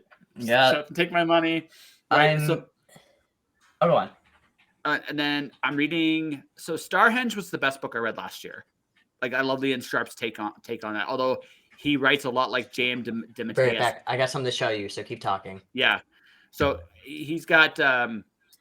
DeMatteis' old writing style in there when James by himself. It's kind of psychedelic that way. Parker Girls by Terry Moore. I always love Terry Moore stuff. He's always really, really good. Miracle Man with Neil Gaiman. I never thought I'd be reading Neil Gaiman in 2023 as a comic, but here I am. reading because it's the only Marvel. It's the only Marvel book that's by itself. I don't want anything like any of the crossover, none of that crap. So I just like find me a single book. It was Miracle Man 1, and I got Neil Gaiman, so I can't really complain, right? So I'm reading a Berserker by Matt Kint. That's fun. Once Upon a Time at the End of the World is my favorite book this year so far. It's Jason Aaron's book. It's really good. That's the best shit right now for me. Okay. So I was at the comic shop yesterday because apparently I needed the last volume of Beastars was out. Don't judge me. Horodagaki is awesome. And I found this. Nice. It is the Dennis O'Neill and Denny's Cowan's The Question omnibus. Yes. Yeah, Dennis Cowan and Denny O'Neill. Yep. No, you got that backwards. Dennis O'Neill and Denny's Cowan. Because so he's right either way there, buddy. Yeah. Shut up. Right. I'm just staring at him like, oh my god, he is. He's right. But anyway, I've actually had conversations with Denny O'Neill. Really? Is he nice? He's dead, but he was nice. Yeah, he was nice. Oh, he was nice. Now he's dead. Yes. Yeah. I know of quite a few people who have talked with him. They all say a lot of nice things about him. Yeah, he was awesome. He was amazing. I've had a couple of different times, like 3 different conversations with him. And each conversation, he was a gem. Oh, good. Because I love his question stuff. Is absolutely beautiful. Criminally underrated as a Batman writer. Criminally. I have the Lemire The Question book. And that was probably one of the worst things I've ever sat through. Oh, it's right here. And it has, like, the art's good because it has Cowan coming back. But this is just Jeff Lemire. My theory with this book, because I did review it, was Jeff Lemire walked up to DC and said, hey, I want to do another Hellblazer. And DC said no. So he's just like, okay, well, I want to do The Question. And then he wrote Hellblazer. That's what this book is. And it's actually... So here's a counter theory. They approached Jeff Lemire. Can you do something for us? I don't wanna. Okay, we'll give you The Question. Fine. I'll do The Question. I'm doing it my way. No, I disagree. But I understand that, but I disagree. Okay, fine. Yeah. And I only say that because it's like, this is written as Jeff Lemire's New 52 Hellblazer. Like, and I'm like, I mean, it's Jeff Lemire, so it's always going to be a hit and a miss anyway. So the last thing with Lemire's I really enjoyed was his Bloodshot run. That was the last thing. Bloodshot run's freaking wild as shit. Yeah, it is. It really is. I wish blood squirt. That thing is that is crazy. That is crazy. But that's Lemire. That's the last good Lemire. Yeah. The other Lemire mainstream thing I've enjoyed is Animal Man. I like his Animal Man run. His Animal Man's very good. I have that run as well. Yeah. But again, he's very. His indie stuff, I really enjoy. His mainstream stuff, it's always Yeah, so that's just me. Rodney, have you read Valiant before? Valiant? Yeah. Before the mess. I mean, currently they're in a mess now, but I mean, you're talking Valiant Comics? Yes. Yeah. Yeah, I read Bloodshot back in the day. And what else? There was one other book. Actually did a tryout for them for coloring. Really? Yeah. Them in Broadway Comics. Jim Shooter. Oh, wow. You got some Jim Shooter stories. Yeah, I've got a Jim Shooter rejection letter. Nice. Do you have it? Did you save it? I don't know where it's at. Believe me, I've got all of my fan mail from Superior 7. I've got rejection letters from Extreme Studios, but I can't find the shooter letter. It's okay, we believe you. Well, I don't care if you believe me or not. I just no, I know. It just I don't care. No, so my favorite. He's crazy. He said he got a rejection letter from Shooter. So my favorite old Valiant story is Archer and Armstrong by Barry Windsor Smith. That's what it was. That's a good. Yes, that's what it was. Yeah, that's the good. That's a good story. That is by far the best Valiant comic of that era. Oh, Turok. Turok was good. Yes. But I'm sorry. I'm going to A&A was better. I'm sorry. Oh yeah. Yeah. I just know it just popped in my head. The other. Here's the thing. There was a handful that I read. Archer and Armstrong is just awesome. Like the Barry Windsor Smith stuff, not post him, but the Barry Windsor Smith stuff. I met the guy, and I can't remember his name, but he did the recent or the 2015 run of Archer and Armstrong. Oh shit! I know who he is. I forgot his name, and he got screwed over really hard with Valiant because of that. Because Dinesh left. But anyway, we're not going to get into the politics of that because that's just a wild situation. But he was really into Archer and Armstrong, and I read that, and such a like those 12 issues with BWS are like some of the best comics I've ever read. Like, easily. My photographs are also in the back of it too. Really? Yeah, I went with Dinesh and Andrew. And I can't remember Andrew's last name, but he was the marketing guy for him. And we went to a bar for a Archer and Armstrong launch party. And I actually did photography for it just for fun because I had my camera with me. And they asked me to send them pictures, and you can see some of my photography in the back of Archer and Armstrong #1 and Eternal Warrior too. So my favorite from the current Valiant, like the current Valiant runs, was the Time Walker run is my favorite. Oh, Ivar Time Walker? Yeah, it's so good. Such an underrated series too. It's the best thing they've done. That's the best. Lance. Lentz? Yeah. Fred Ben Lente. Yeah. Lente. Yeah. Yeah. Fred Ben Lente. It's fantastic. It is the best. It's the best thing he's ever done. It's not even close. So, Rodney, I got a question for you. What's the oldest comic book studio you've ever worked for?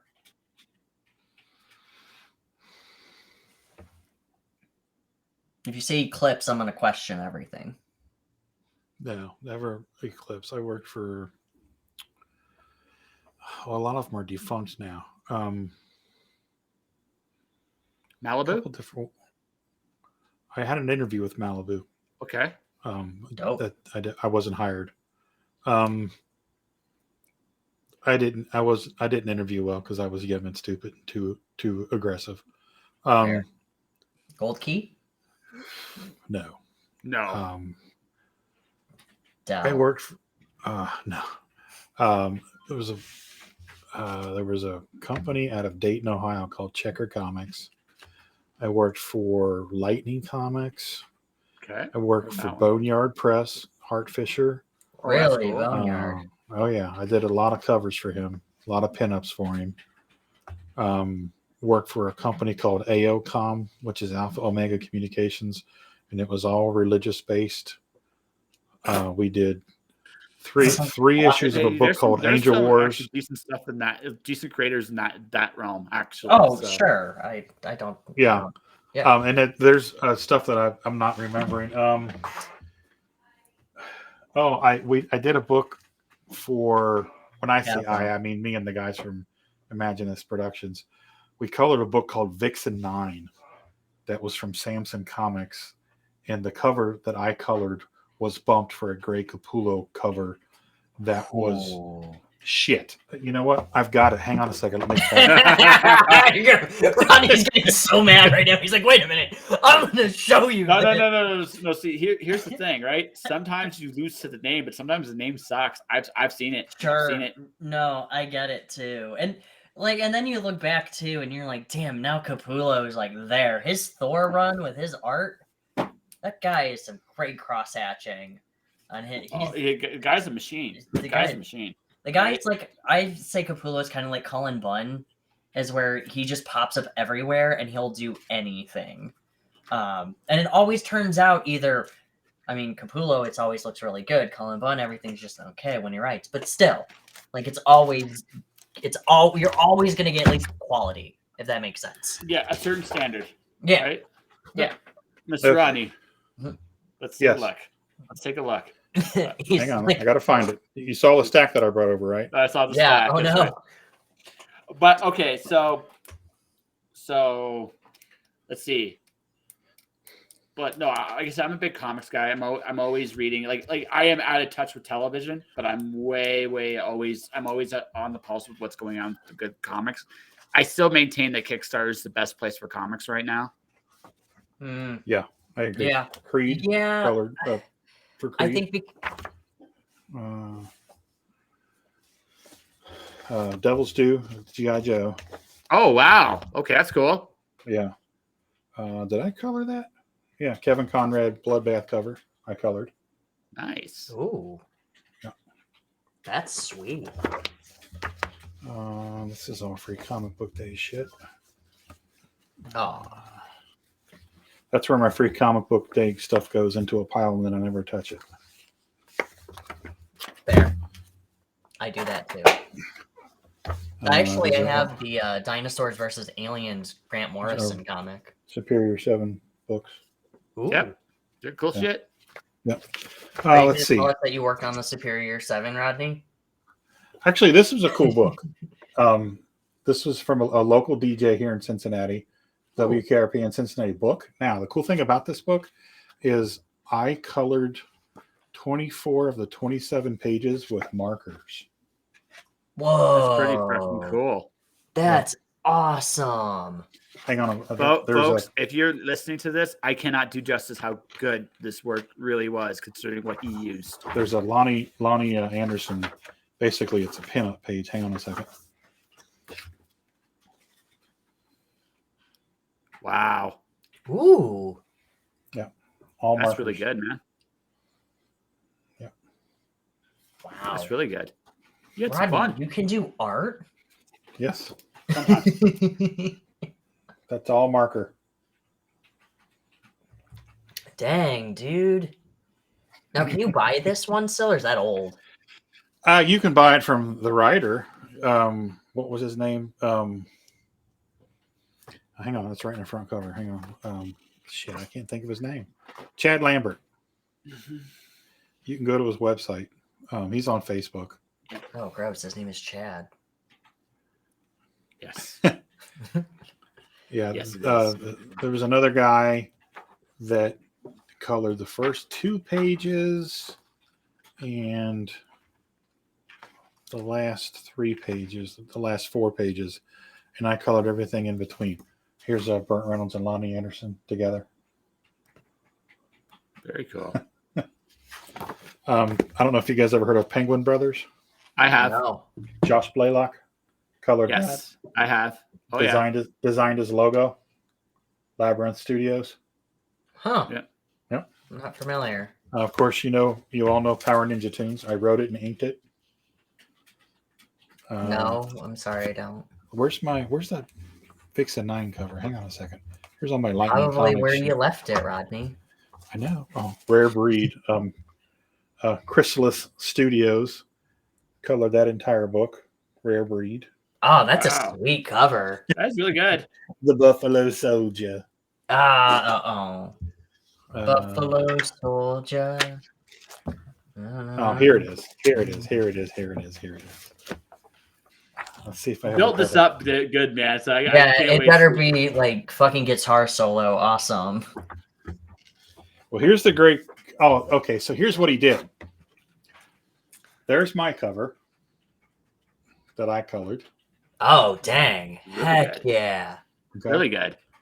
Now, flip comic, other side, Capullo. Oh God.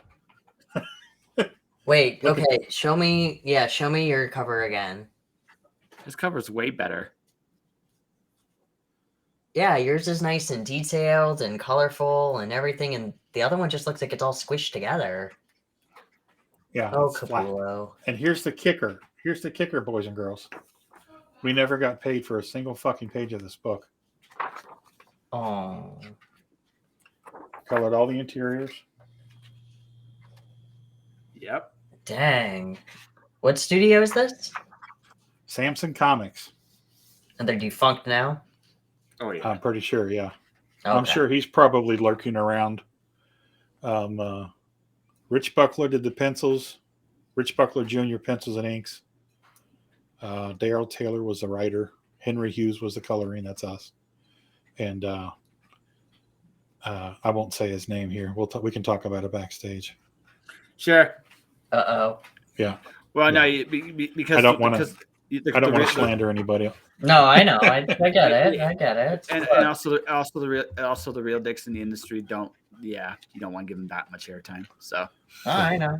Trust me, Right, I've been exactly. there. We're all in the And industry. then I did a bunch of stuff for Lightning Comics. Well, actually, here's some Boneyard Press.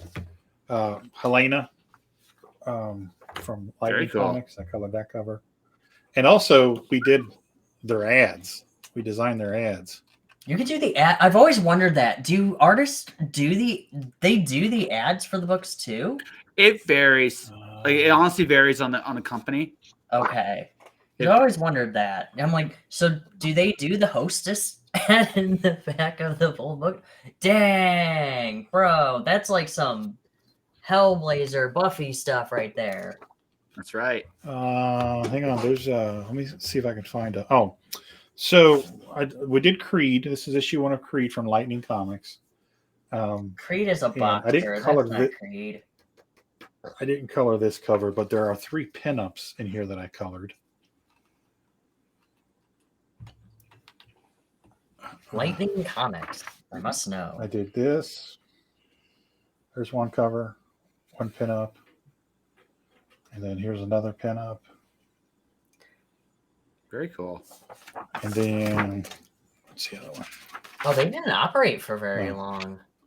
No. A lot of these companies he's working for did not operate for very long. Oh, and they're from Oakland County, Michigan. Mm-hmm. What, Lightning Comics? Yeah. Yeah. We did a lot of shit for them. Here we go. Helena and Double Impact crossover. Nice. So it's your fault that they became a publisher to capitalize on the bad girl trended comics. So it's your fault. Absolutely. Yes. Damn we designed that ad. Let's see. Hey, Rodney always liked the Jiggly. Hey, you know what? Jiggly paid. Yeah, that's right. Did that He ad? went on to be published by Image. Who did? Creed. Yeah, eventually, yeah. Sweet. I went down a this rabbit letters hole. page. Mm-hmm. Have you ever had like letters pages? People be like, "Oh, Rodney Fyke is fucking cool," or something like that. Well, I have fan mail, Chad, from 5 different continents. I want to see it. From the Superior 7. You get more fascinating every day. No, and this was before the internet. Yes, before the internet. That's right. And now we look at all that stuff. And say, oh, they did some really cool shit. Right. So yeah. So. And now you do stuff when I tell you strokes, not scratches. Right. No, I get you. I like the fact though that in a lot of those books and covers, you can see like the evolution of your style. And I think I always really enjoy seeing that where artists came from and where they are now, which you were really, really good then. And now you're just now with your case. Now. Sorry. Go ahead. I was just gonna say now, like in comparison, like you're a lot more polished. Oh God, yeah. And way more confident. Like we talked about this at the beginning, like the confidence in your work definitely shows a lot more. Yeah. You're very at home in your wheelhouse, whether it is silly stuff or the jiggly stuff or the horror stuff. You're like, you know what? I can do it all. I am that awesome. Yeah, and along with that too is go on, Rodney. No, the with Doghouse, and even with Pitter Patter, and well, even with Peanut Pudding and Jelly going back 7 or 8 years.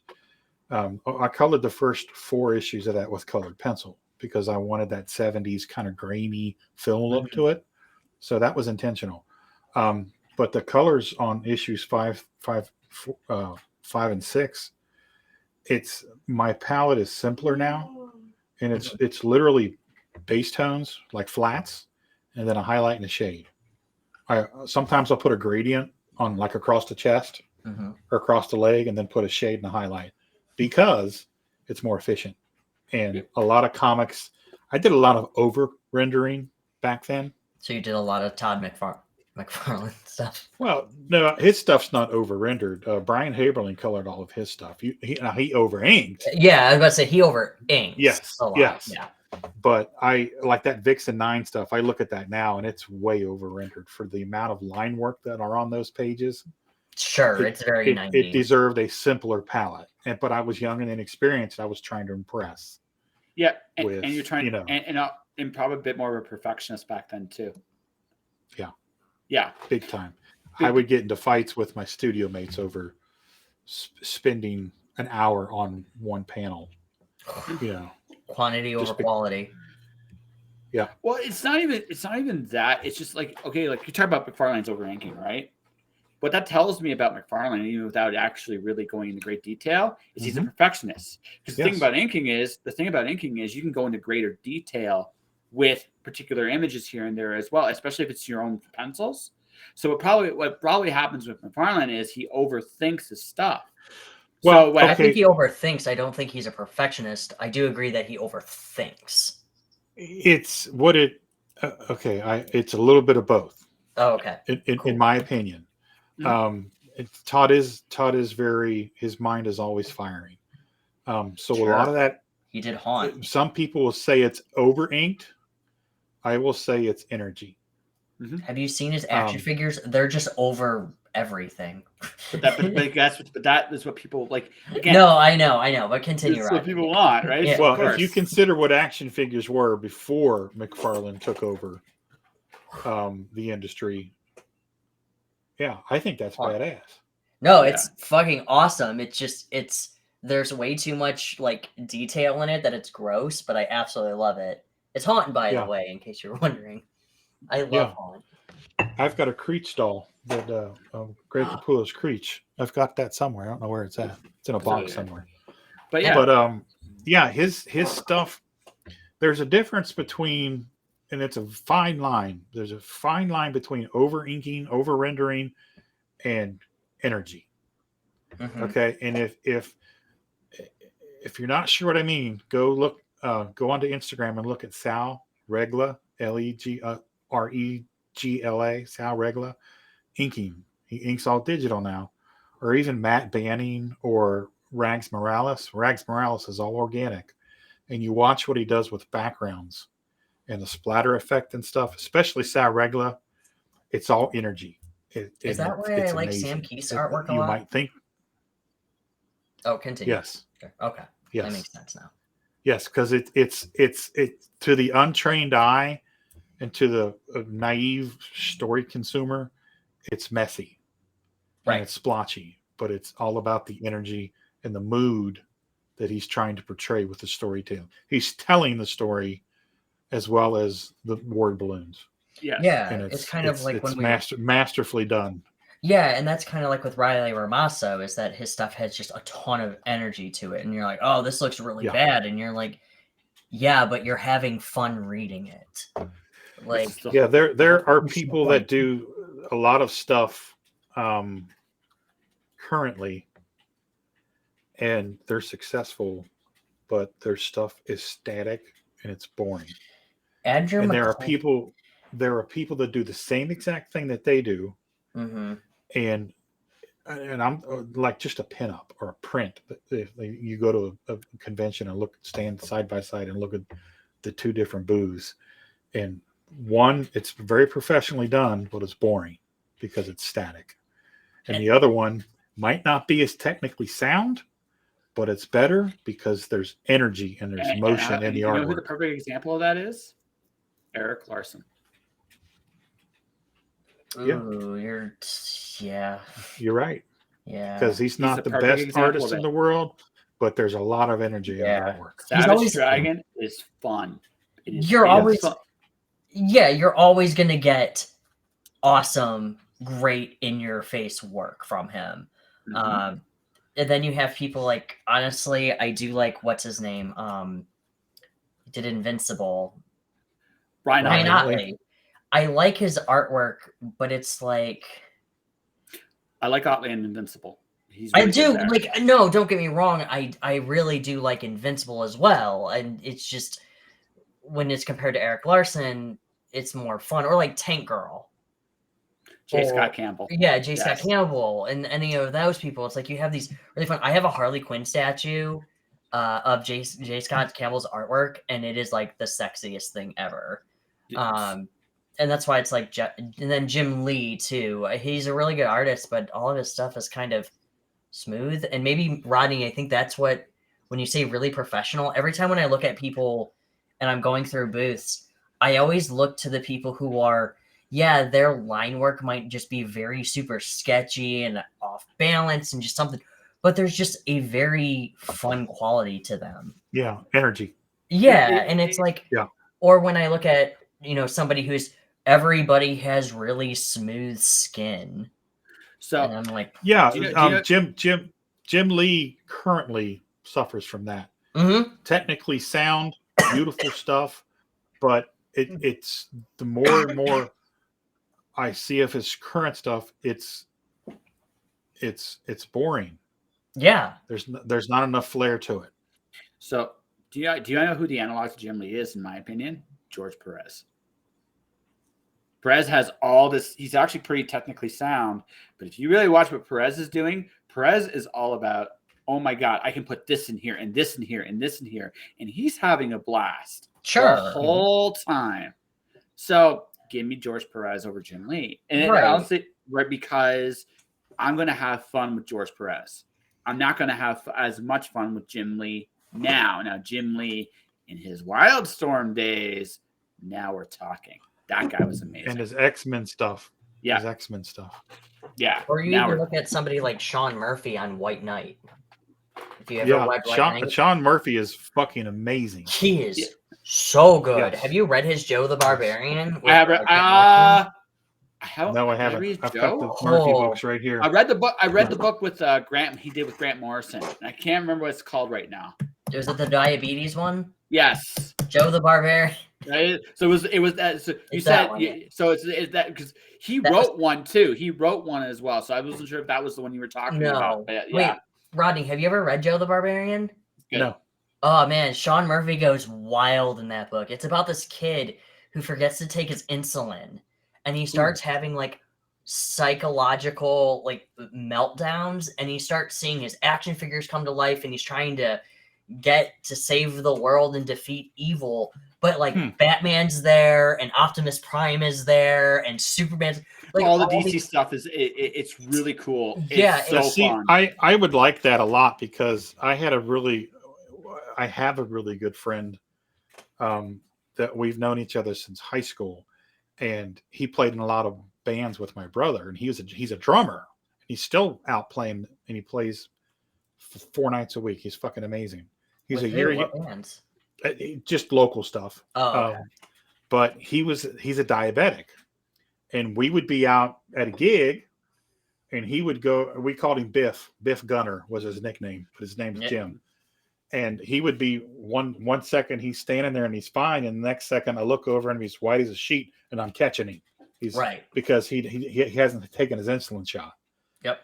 So I'm running to the bar and I'm getting him some orange juice or whatever, So I have, a lot of personal experience with that. So I would really like to read that. No, it's one of Grant Morrison's best stories. I agree. Honestly.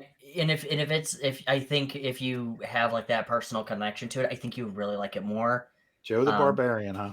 Joe the Barbarian. I think with me, when I read that book, I was having a lot of fun, and I felt really bad for this kid because I did date a girl who was diabetic as well. I don't have that personal connection where, it's somebody related to you, but I was like, oh yeah, I do understand this, but it's also really goofy and really fun with the artwork. But yeah, I think the personal connection, I think you would really enjoy it. It's fun and a little sad. Like honestly, that's the thing right. But so yeah.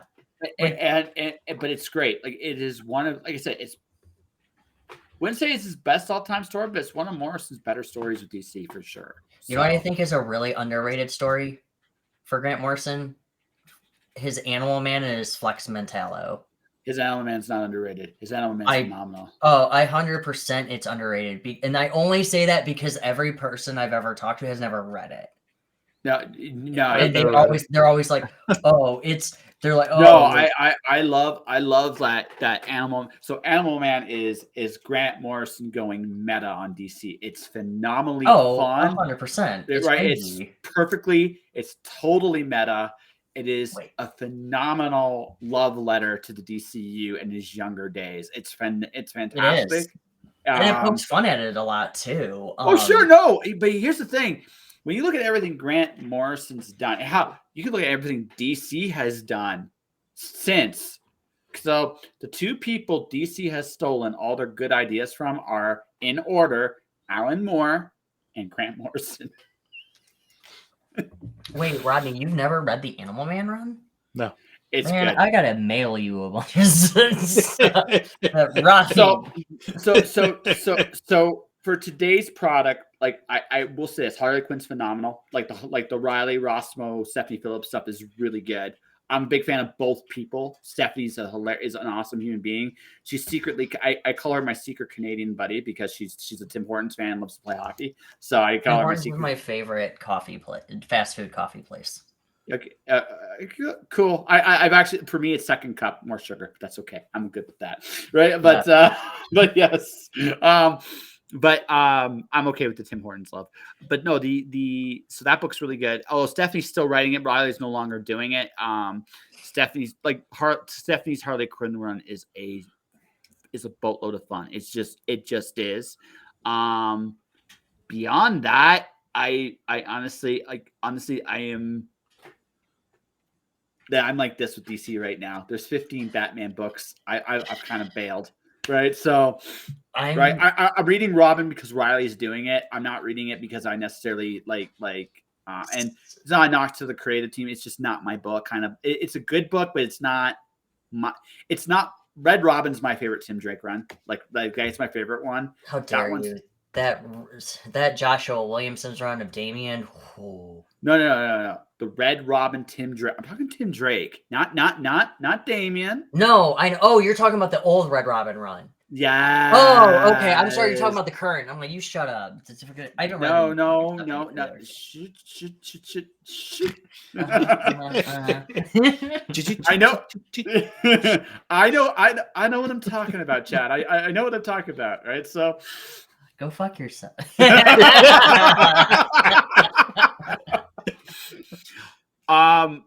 I honestly no, there's some really fun stuff with Image and Boom. I think like Once Upon a Time at the End of the World is my favorite book right now. So what is it called? Once Upon a Time at the End of the World. Oh, who's doing that? Jason Aaron. It's for Boom.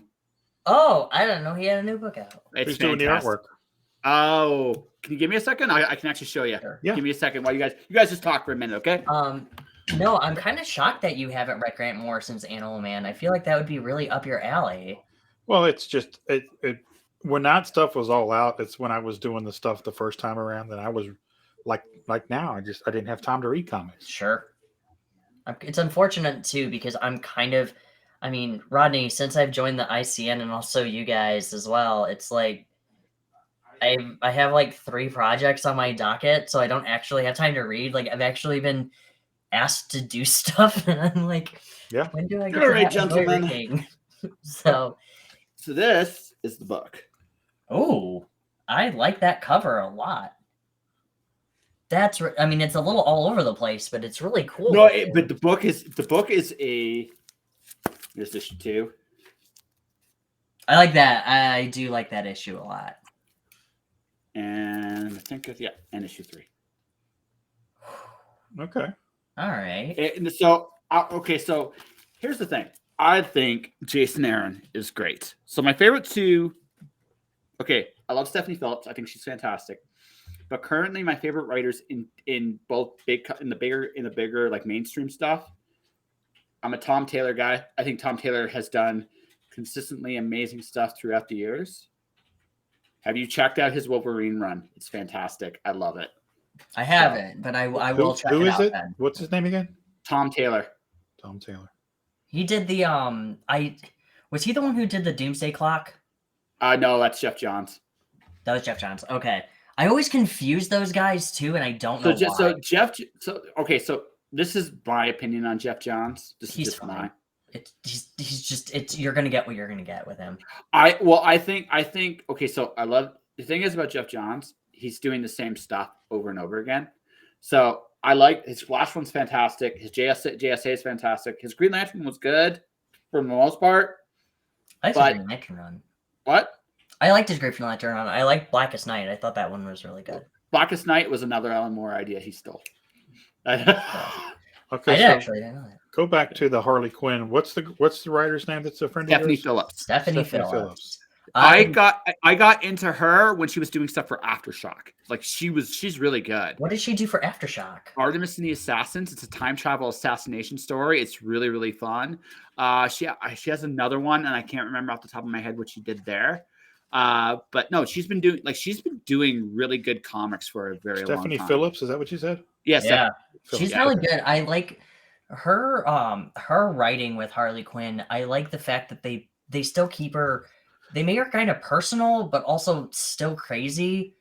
Where Amanda Connor's run with Jimmy Palmiotti and Amanda Connor's run, it was very good. Like I do love that run too, and I did like Sam Humphrey's run a lot actually. But I think Stephanie Phillips I think Stephanie Phillips she broke that barrier that Sam Humphreys did for Harley Quinn. So the thing about the current Harley run is she's manic as hell. She's all over the place. So it's got a very fun connect vibe, but there's actually some serious moments in her run.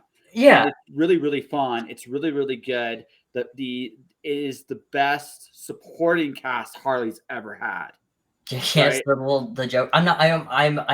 I collect the trade, so I'm only on volume 2. You remember Kevin? Kevin, yeah, Kevin, the Kevin's Joker. Great. He's so cute. I'm like, oh, Kevin. I like the fact that she plays chess with Solomon Grundy. Yes, and she's Solomon Grundy is actually a regular in the book, and it's fantastic. Good.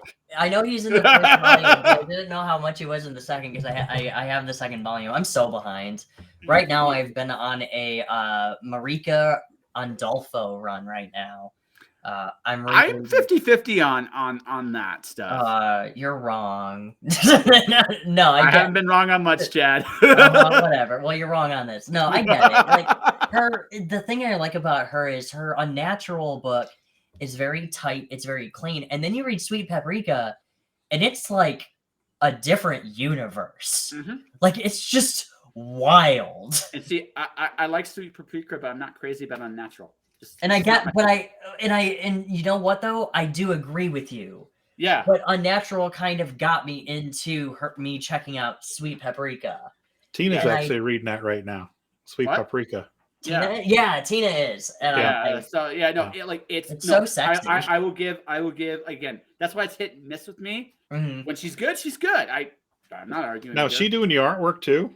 Yeah, she's I think on Paprika she did. I'm not sure she did it on Unnatural, but she definitely did for Paprika. She did both. I love her artwork. I mean, absolutely love her artwork. She's so good. It's kind of sad too, and I know you guys are gonna like cringe when I say this, but one of the variant covers that she did for Unnatural looks just like my wife as the main character, like the pig character. And people are like, "That's such an insult," and I'm like, "No." And then I showed Steph, and she's like, "Oh my god, I'm adorable." I'm like, "Right?" like right? I'm like, no, it's really cute. And I was like, it's just like my wife. Yeah. Let's see. I always love Al Ewing. Whatever he's doing, he's usually doing something really good. Oh, his Immortal Hulk run. Rodney, we were talking about that during your Fyke Let's Draw. We were talking about Immortal Hulk. Immortal Hulk's fantastic. Okay, who's doing it now? Immortal. It's done. It's done. It's 12 volumes. Right, so I get a trade, right? Yeah. Good luck finding the issues. Good luck. Yeah, but check out. Oh yeah, no. So I know. Marvel and DC are both doing like these omnibus bindings of all of like their newer stuff.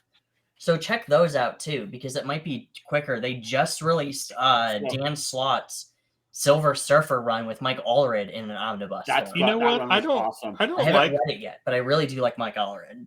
Okay, true confessions time. Mm-hmm. I don't know that I like omnibuses because they're so fucking big. That's true. You can't comfortably read them. That is also true. But Yes. they look really pretty on the shelf over there. So Rodney, here's the thing. I'm good with an omnibus if it's less than 500 pages. There's a page count limit.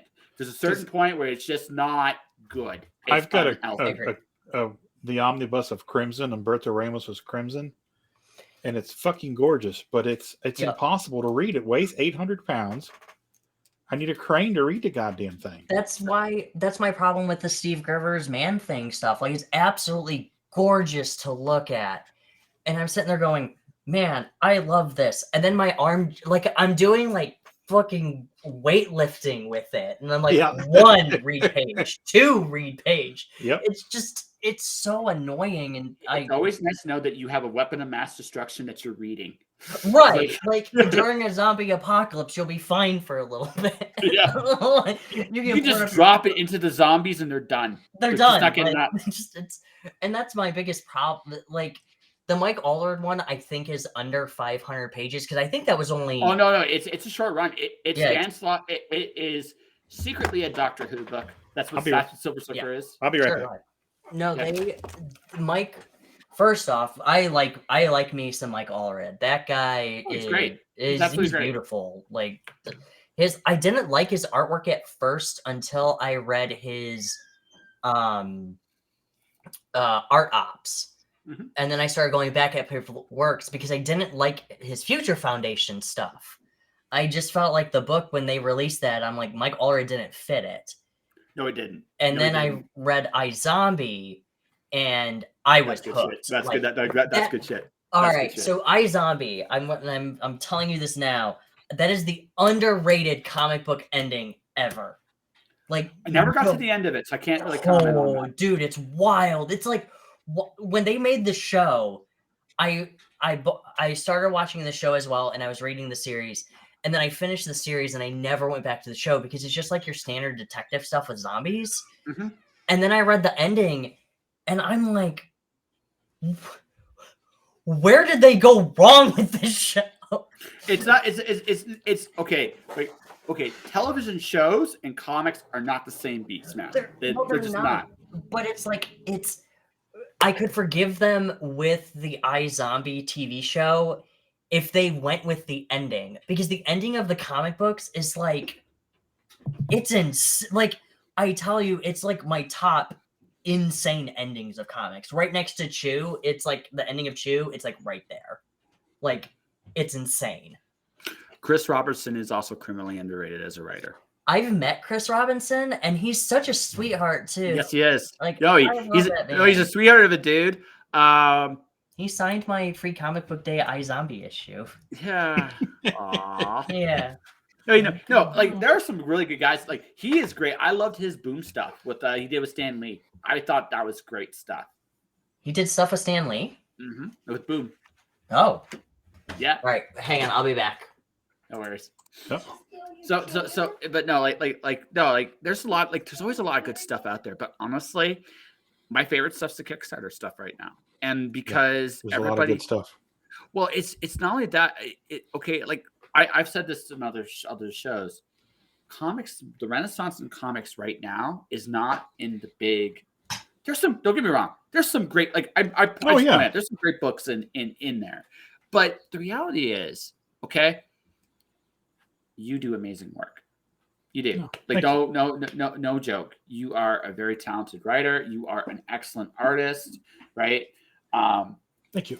Yeah. No. Seriously, you legitimately are. I actually here's the truth. If I get another client this month, I'm backing your book. I wanted it. I could only, so I had to pick between you, John Westhoff, and Matt and Steph Cannon. Okay. So I had to pick between. You gotta remember, my dollar sucks and shipping blows, so I can only pick one of you. Oh right? yeah. So I felt really bad because I think John's amazing. He's doing some incredible stuff with Drumsticks to do. Matt and Steph do a lot of cool things. Yeah, we just had John on the show 2 weeks ago, last week. John on the Thursday Night Throwdown. Yeah, cool guy. No, he is a sweetheart of a human being. Yes, he plays. No, also he played Commander with me on my podcast. Nice. Magic the Gathering. Yeah, Nice. right. So yeah, again, I always do different stuff, right? So, but the thing is, okay, and I'm okay. Rob Matori with both Nightwolf and Snowpaw, fantastic. Fucking amazing. Yes. Yeah, Bill Maws, right? I love this Naira stuff. That's just fun, right? Yep. I am, and folks, I'm barely touching the surface here, right? And there's so many wonderful books out there, yeah, right? And they're not in the realm of a comic shop, which, nope. Honestly, and this is the really sad thing, that bodes ill for comic shops in the future. I think more than anything else, if the best work in your genre, in your medium, is not in your stores, right? That tells you something. Yes and no, because comic books have been around almost 100 years. And I think they're still going to be around in 100 years because you have the simplistic public consumption of product. And that's what Marvel and DC continually pump out. The more refined readers read indie comics, read Dark Horse, IDW, Boom, stuff like that, and they peruse Kickstarter for guys like us. So in 10 years, and I've been a part of it, but I didn't get to ride the wave because I bailed out because the studio fell apart. Everybody in 5 or 10 years are going to be part of the mass consumption companies because it's just through osmosis that it happens. Well, one day you're writing and working on your own thing, and the next thing the phone rings and it's an editor from Marvel and said, "Hey, let's give you a trial on an annual, and then we'll give you a 4-issue miniseries, and we'll go from there." And in 3 years, you're writing the fucking Avengers, and which is what happened with Jason Aaron and Brian Bendis and all the guys that are doing shit now. But this is what I've known. Okay, I've said this with books. It's the truth. Comics publishing has decentralized. The big difference between now versus then is that it's gone into this like very, very unique direction, right? What are we talking about? It's no longer about it is about the shop, but it isn't about the shop anymore. There's lots of other places you can go to get your properties out there now. Right. And I don't see what I see is, again, I do agree the medium's going to continue to evolve. But what I think is going to happen is I think Marvel, DC, Boom, all these companies, right, are going to be a niche inside what the industry is ultimately going to become. Now, what that's going to look like, I don't know. I don't ultimately know. Because we're so in the ride of it, right? We're still in the ride of it. But again, when I'm looking at a comic shop and I'm seeing 25 X-Men books, or so it seems like, and 15 Batman books, or so it seems like, and not a lot of variety inside these big companies. Now, don't get me wrong. I get why they're doing it. They're selling. They're trying to make a buck, and I totally get that. But that variety's gone, and that variety now is going to other places. So I just, for me, the way I see it is, I don't think we're ever going to go back to the heydays of the 90s and 2000s ever again. What I do think, though, is we're going to go into something new, different, and wonderful because it's going in a different direction. Okay. I agree somewhat and somewhat disagree. Sure. The 5 or 6 year old Johnny and Judy now that are consuming the X-Men, Spider-Man, the new Ms. Marvel, Spider-Gwen, in 10 or 15 years, they're going to be the new kids in Artist Alley working on independent books. But right now, all they're exposed to is, the big two. So I think that Kickstarter is for people that are in the know, it's kind of become a comic book store because people go shop on Kickstarter for things they like, just like you go into a comic book store and look at the books on the shelf. And it's become that.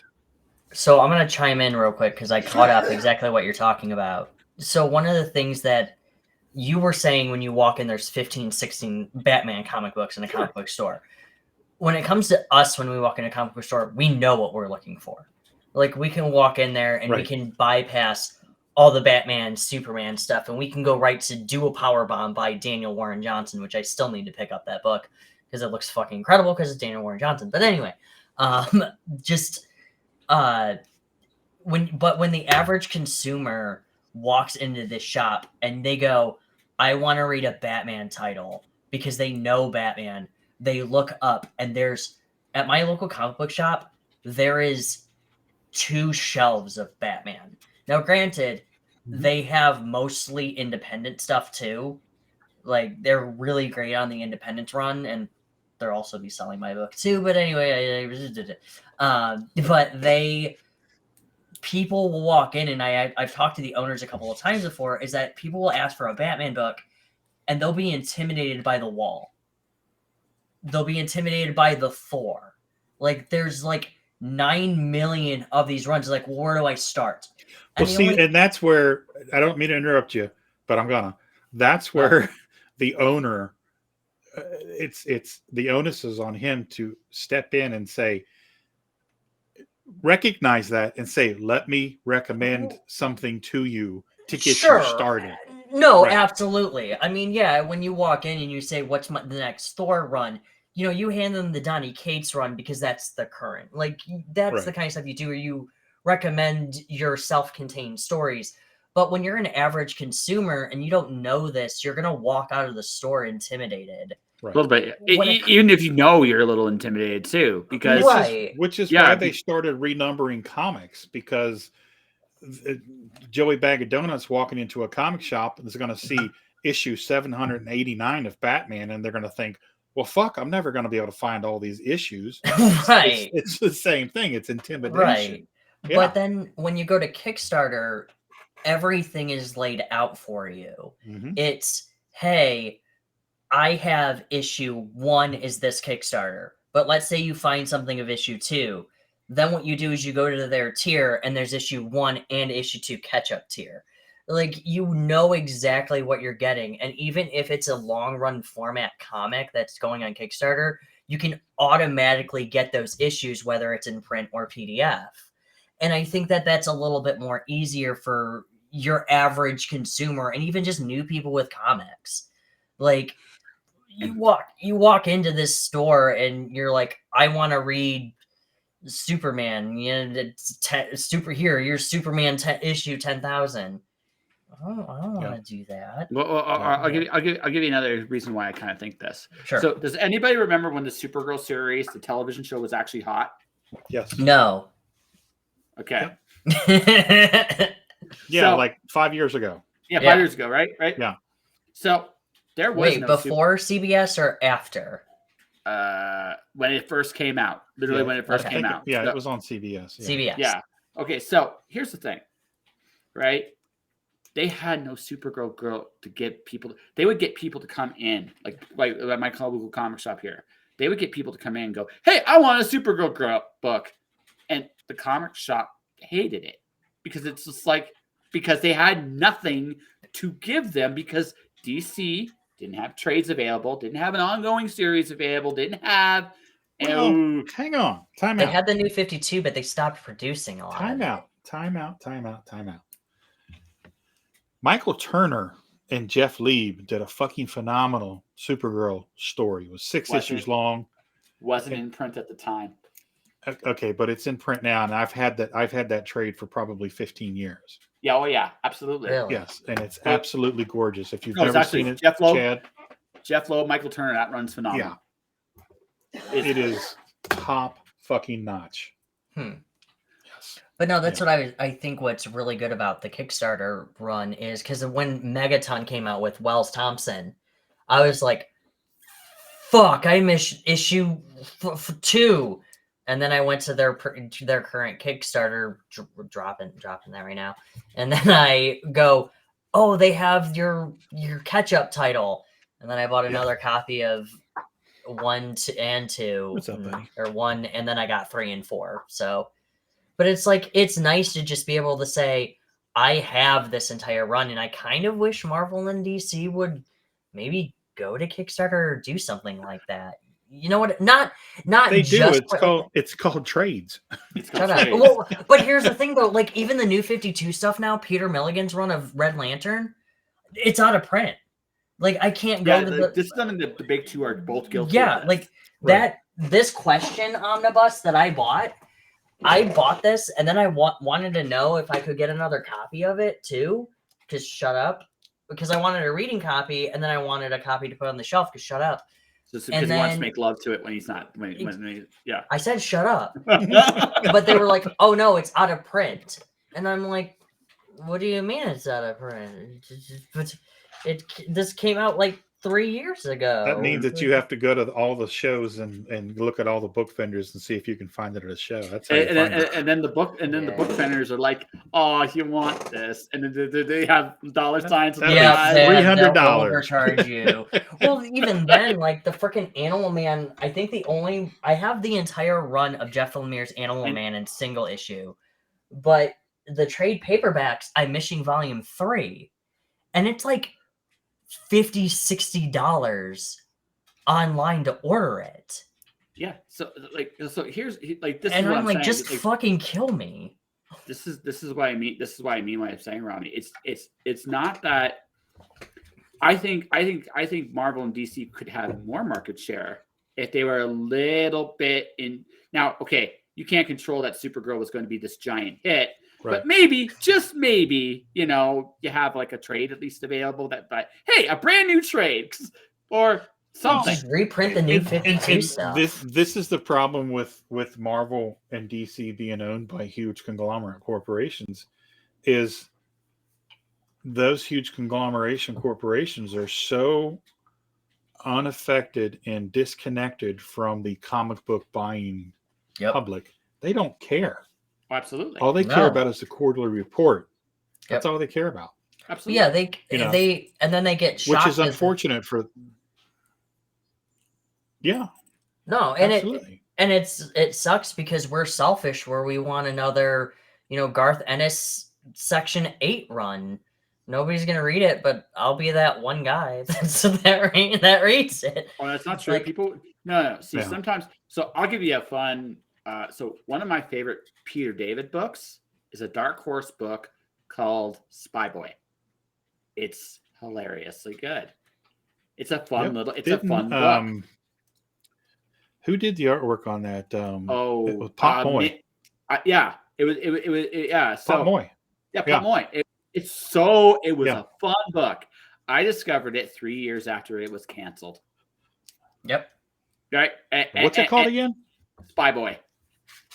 That's right, because I was a huge fan of it back in the day. Yeah. So like, it's one of and between you and me, it's one of Peter David's best books. It's really good.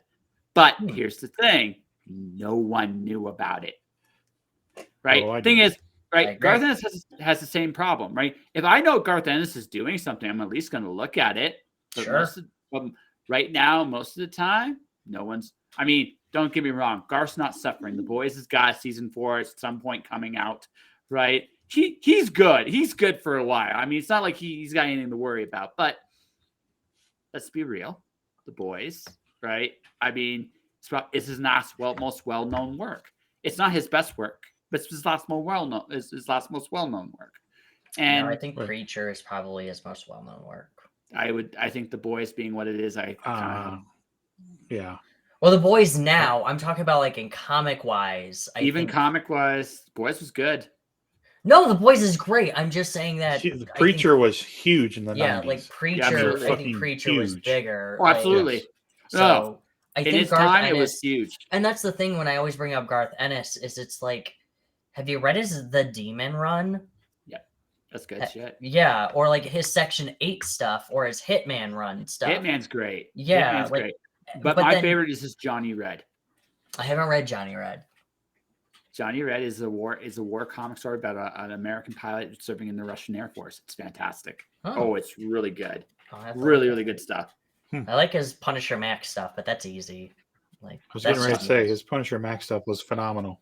It's so racist. And which was and essentially the Thomas Jane Punisher movie was that run. It is. Yeah, exactly. No, and yes, absolutely. Yeah. It's the Russian run. It's with the Russian. Mm-hmm. I think that's the run too where I tried to read it on the plane, and because they kept saying the N-word, I had to put it away. I'm like, oh, it's really interesting too when you look at what they could say during, like, I think that was like the early 2000s. I think when that run came out. It's also Marvel was in a position of desperation. It's like, we don't care. Give us a license to print money cards. Okay. Yeah. Please. They were trying to regenerate some of them preacher sales numbers. Yeah. Yes. Well, that's why they made, what was it? Icon with Kick-Ass and everything. Mm-hmm. Marvel had the Icon series, but they didn't dip into it like DC did with Vertigo. Because Vertigo, when I tell people, I'm like, oh yeah, it's just adult DC. There are some people who are like, wait, what? I'm like, it's actually, you're doing that a little bit of a disservice. It's not just adult DC. Yeah. It's DC literature. Period. No, right? But I mean, to the average person, when you're talking to them, you kind of gotta talk to them like. So there's imprint runs. I love Vertigo more than I like DC. So. Actually, here's the thing. My favorite run of the DC imprints was when they actually owned Wildstorm, but it's for a bit of a perverse reason, because every time they currently own Wildstorm. Yeah, but the Wildstorm imprint, when they were producing The Boys and a few other works, like, they had this hungry group of guys that were doing these amazing books. Wasn't The Boys Dynamite? That was Wildstorm at the time. Oh, okay. Yeah. I didn't know. Well, yeah. So it was Wildstorm at the time. So Boys was originally a Wildstorm book. It actually, there's something you didn't, right? So it was originally Wildstorm. So, teeny little Wildstorm shelf. Yes, and the thing is, this is what would happen with DC. When they bought Wildstorm, they screwed it up. They had Alan Moore's entire expanded universe. They chased it out. Then they get a hit like The Boys. They get a couple other hits too, and somehow DC would screw it up. They canceled The Boys at DC at like issue 4. It was like, and no one could understand it because it was actually skyrocketing. Look it up. You can look this up. It was first. No, I'm legitimately. I did not know any of this. So DC did what they always do. What was the black line of Black books Label? that they bought? No, it was DC. DC bought Wildstorm from Jim Lee, and they shelved everything. Yes. So they couldn't compete with them. And then in the 90s, they bought, is it Malibu? No, Malibu was bought by Marvel. Marvel bought Malibu. Okay. Shit. Who was it? It had all the black superhero characters. Oh, Milestone. Yeah. They did the same thing with Milestone. They bought that from Dennis Cowan. I believe it was Dennis Cowan, or the other guy. He died early. Dwayne McDuffie. It was Dwayne McDuffie and Dennis Cowan. Dwayne McDuffie. Yes, bought it from him and shelved it. Titan was their main title. Yes. Yeah. And I'm more of a Stack and Icon fan, but you know, Icon had some really great shit. Oh my god. Yeah. Right. Yeah. But no, like, did you look it up, Chad? I did, and you're 100% right. I'm not. I didn't think you weren't right. I just was like, oh shit, that's real, and I need to look into that. Apparently, it was like, it ran from that was 2006 until 2007. No, wow. Dude, it blew everybody's mind because the book. Now, here's the thing: you look at the book sales; they kept going up. It was just like, what are we talking about? The Boys. What book? The Boys. Oh, The Boys. Yeah. Okay. I'm more curious on. Really, what I'm more curious on is how The Authority is going to do. Now that James Gunn is making a movie out of them. I think because James Gunn is doing it, it's going to be fucking phenomenal. Yeah, but everybody's going to be really upset with Midnighter and Apollo. And I'm very excited. I don't think we're going to be that upset with Midnighter and Apollo at this day and age. I really don't see it. I think the older the Comics Gate guys are going to be. Yep. But as more time goes on, those guys are being weeded out just from time. Oh, Yeah. yeah. The younger generation, like people your age that, consume comics now, they're going to fucking love it. Oh, Yeah, dude, so after the New 52, after that, I mean, I didn't mind the New 52. I know a lot of people hated it, but there are some books that were really good, but they made a lot of mistakes editorially, but that has nothing to do with the quality of the Sure, books and I for was the just most getting part. into comics during that time. But Yeah. the Midnighter run that DC did, I was like, I didn't know who the Authority was. I didn't know who the Stormwatch was or anything. And I read this character who was very, very gay for this Apollo man. And I'm like, give me this superhuman computer ninja bullshit Batman guy. Give me more of him. And I fell in love with that character so quickly. It's my favorite Warren Ellis script. It was called Midnighter actually talking to terrorists and committing suicide with how depressed he was. What series is this? It's the Authority, dude. That's the Authority. Oh God. I gotta look. So you don't see. Here's you better get it now before it starts going in production, or it's going to be the prices are going to be fucking sky high. Yeah. So here's the thing. Okay. So here's the thing. So again, this was a Wildstorm book.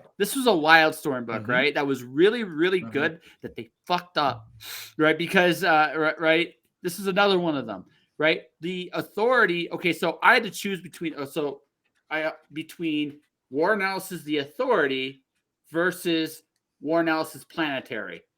That is a fucking hard choice, let me tell you. Right? I only could afford one of them. How many books are there of The Authority? Just the one? Yeah, Warren Ellis's. The Warren Ellis's Authority 30 run issues, wasn't it? It was the 30 first issues. Warren Ellis's one was 12, and he had Brian Hitch 12. do it. It was Ellis and Hitch. Brian Hitch's first big work was this book. So it's about 3 volumes? Yeah, it's about 3. It's about 1 omnibus or 3 trades if you can find it.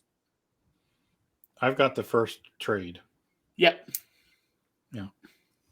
I'm going shopping. Yes, see, and if you want, get one for me. I will if I can find more. I will. And if you want a little bit more pre-Authority, check out the Stormwatch. Ellis and Hitch started that stuff there. Yeah, that was really good stuff. Oh, that's a steep price. $150 for that. Well, now see, if before the announcement, it would have probably been $50. Yeah, probably. Yeah. Yeah. So, like I said, I picked Planetary, but I can't blame anyone that picked the Authority. Wasn't that Chris Sprouse did the artwork on Planetary? No, it was John Cassaday. John Cassidy. Oh, okay. I've actually never read all of Planetary. It is the ultimate love letter to Warren Ellis's ultimate love letter to comics is Planetary. Right? Warren Ellis's ultimate action movie is The Authority. Right. Okay, so take it. That one, and what's the other one that I need to read? Transmetropolitan. That's the other one that I need. Filthy and awesome. There's a certain guy who kind of ruined it for me, and I kind of don't want to read it, but I kind of have to because I feel like it's one of those staples, kind of like reading The Watchmen. So it's one of those ones you kind of gotta read. Well, here's the thing. What I loved about Transmetropolitan, it's also about giving a shit about how the world is going. And some of it is sadly depressing, how accurate it was depicted in there, some of it. But the basic core humanity, that the truth matters, that things can change. I love that. Like, it's one of my favorite books.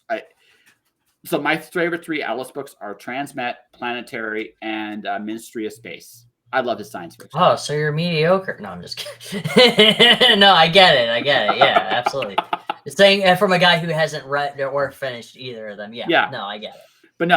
But Ellis is most some of his best superhero concepts, Authority, Stormwatch, right? If you and straight up, Chad, you might be able to get the Stormwatch stuff cheaper.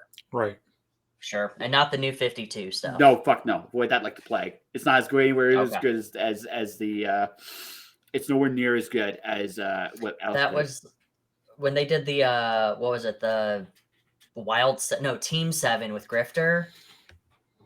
I think that was the New 52 run. That was my first introduction to Grifter. I'm sorry. The character.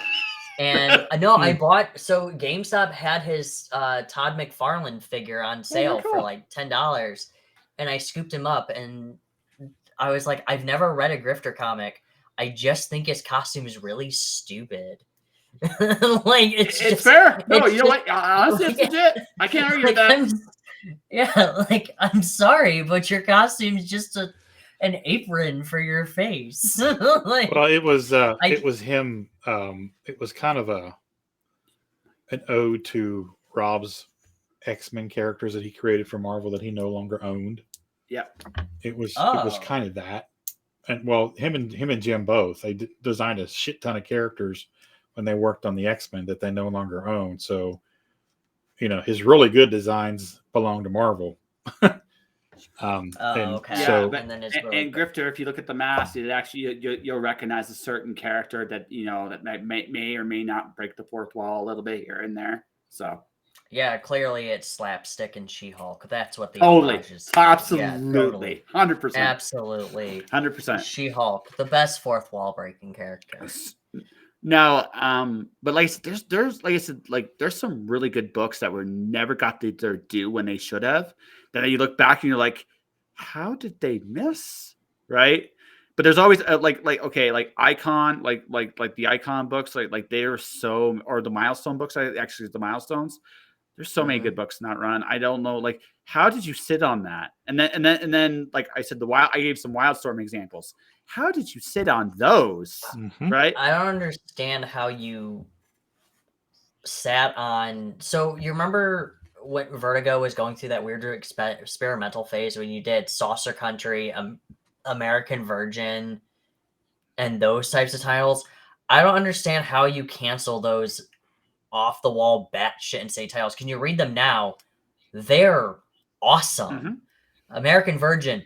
Yeah, I'm a part of a terrorist organization, and I'm gonna go spread the word to not have sex.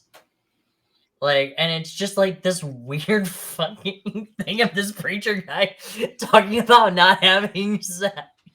And his girlfriend gets murdered, and it's like this wild, crazy story. And when you look back at these comics, you're like, how do you get Y the Last Man as an adaptation, but you don't do American Virgin? You don't know, right? You ruin Y the Last Man. I mean, okay, there's Neil Gaiman's The Sandman took 40 years to get a show. Like how? Good Omens with Terry Pratchett too, with Neil Gaiman. Like as a show, I would have rather have seen that as a movie. Terry Pratchett's Discworld, that should be a show. Yeah, no, Reaper Man. Oh no, Reaper Man needs to be a fucking show. This needs to be a movie. Have you read Reaper Man? No. Oh, it's about Death decides to retire. I don't agree with you. It should be a show. It should be a movie. If you're gonna do that, make that a movie. Oh, Rodney, have you read Reaper Man? No. Do you like Terry Pratchett? Yeah. Okay, so it's about Death that retires, and he ends up going to work on a farm, and he lives with a blind old woman, and he gets fired. He gets fired by Super Death. That's what it is. He gets fired by Super Death, and he decides to get a job working on a farm for like this blind old woman, and it's really fun. Well, that's all. But that's all he can get because his resume doesn't compute with modern Antwerp Park standards. Right, exactly. And this lady doesn't know it's Death. They just think it's a farmhand, and it's really like, Terry Pratchett is that man. I didn't really like Discworld growing up, but now that I'm older, I really appreciate my favorite two Discworld books are Feet of Clay. The Golem one is so good. Sorcery is, oh man, that one I think is a good commentary on fear. So I think Good Omens. I'm very shocked that did not get done as a movie or a TV show and then rebooted. But you're right, like there is a lot of these new, like Swamp Thing. That took forever to get a TV show, not counting the animated cartoon. And then it gets canceled. Like, Alan Moore's Swamp Thing. That'd be awesome as a TV series, like a really nice, raw, long, drawn out. Do you remember they actually ruined Alan Moore's League of Extraordinary Gentlemen? Ruined it. There was a League of Extraordinary mildly. Gentlemen. Yeah, I know. No, Like- I'm just saying. Yes, Alan Moore is good, but let's be real here. Just because you give it to a studio doesn't mean they know what to do with it. Just first off, that is also one of the best endings in a comic ever. Yes. Like, Rodney, please tell me you finished League of Extraordinary Gentlemen. I did, but it was a long time ago, and I don't remember. And it's okay to spoil it. I don't care. Okay, so it's Harry Potter and why can't Mary Poppins? Harry Potter's the Antichrist, and Mary Poppins is God, and all the characters have to go and fight Harry Potter, and Mary Poppins comes down and defeats Harry Potter as the Antichrist. And every time when I bring up this ending, people are like, that didn't happen. I'm like, no, I'm fine. That is the fucking ending of League of Extraordinary Gentlemen. And it's the best fucking thing ever. Sorry, I absolutely love that title. And it's, Yeah. they did screw that up with the Sean Connery movie. Yes, they did. and Yep. Yeah, that's see. This is why I said It's not even a hard concept to do either. no. Like, No. it's not. I see. Are me and Roddy looking at you and disagreeing with this? No, and I get that. Like, your guys aren't. Like, we're all on the same page. Like, But I mean, that's the thing. Like when you look, okay, so this when I see TV rights, I my fingers are here. I'm not actually sold on it until I see it. Yeah. Because the thing is, I know this. If someone can figure out a way to fuck up a wet dream, it's a television studio. So I mean, that's just if someone can figure out how to do it, right? It would be them. The only people more inept than them sometimes is the government. So I mean, it's Every time. what? Every time. Yeah. every time. No. Well, that's why with the Sandman, when they released the casting of that, I had really high hopes of it. They're like, you have Gwendolyn Christie as Death. You had what's her name from Doctor Who as Joanne Constantine. Like, you had a very strong cast, and I was very worried, but I was very hopeful, and it was fucking incredible. And then you cast Sean Connery as Dorian Gray, and you're like, damn, no, that's awesome. And then you watch the movie, and you walk in, and you're like, damn, no, I'm What leaving. the fuck just happened? Yeah, exactly. Right, like, what the fuck is this? It's just... Why does it's why does my ass hurt and I'm missing $12? Right. Fuck, my popcorn's going stale. No, it's like someone actually stole my always- popcorn because my jaw hit the floor. It's like Yeah. Right.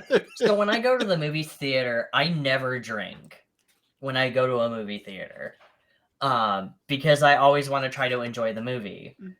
But I always feel like there are those movies where, like, man, I should have drank through this.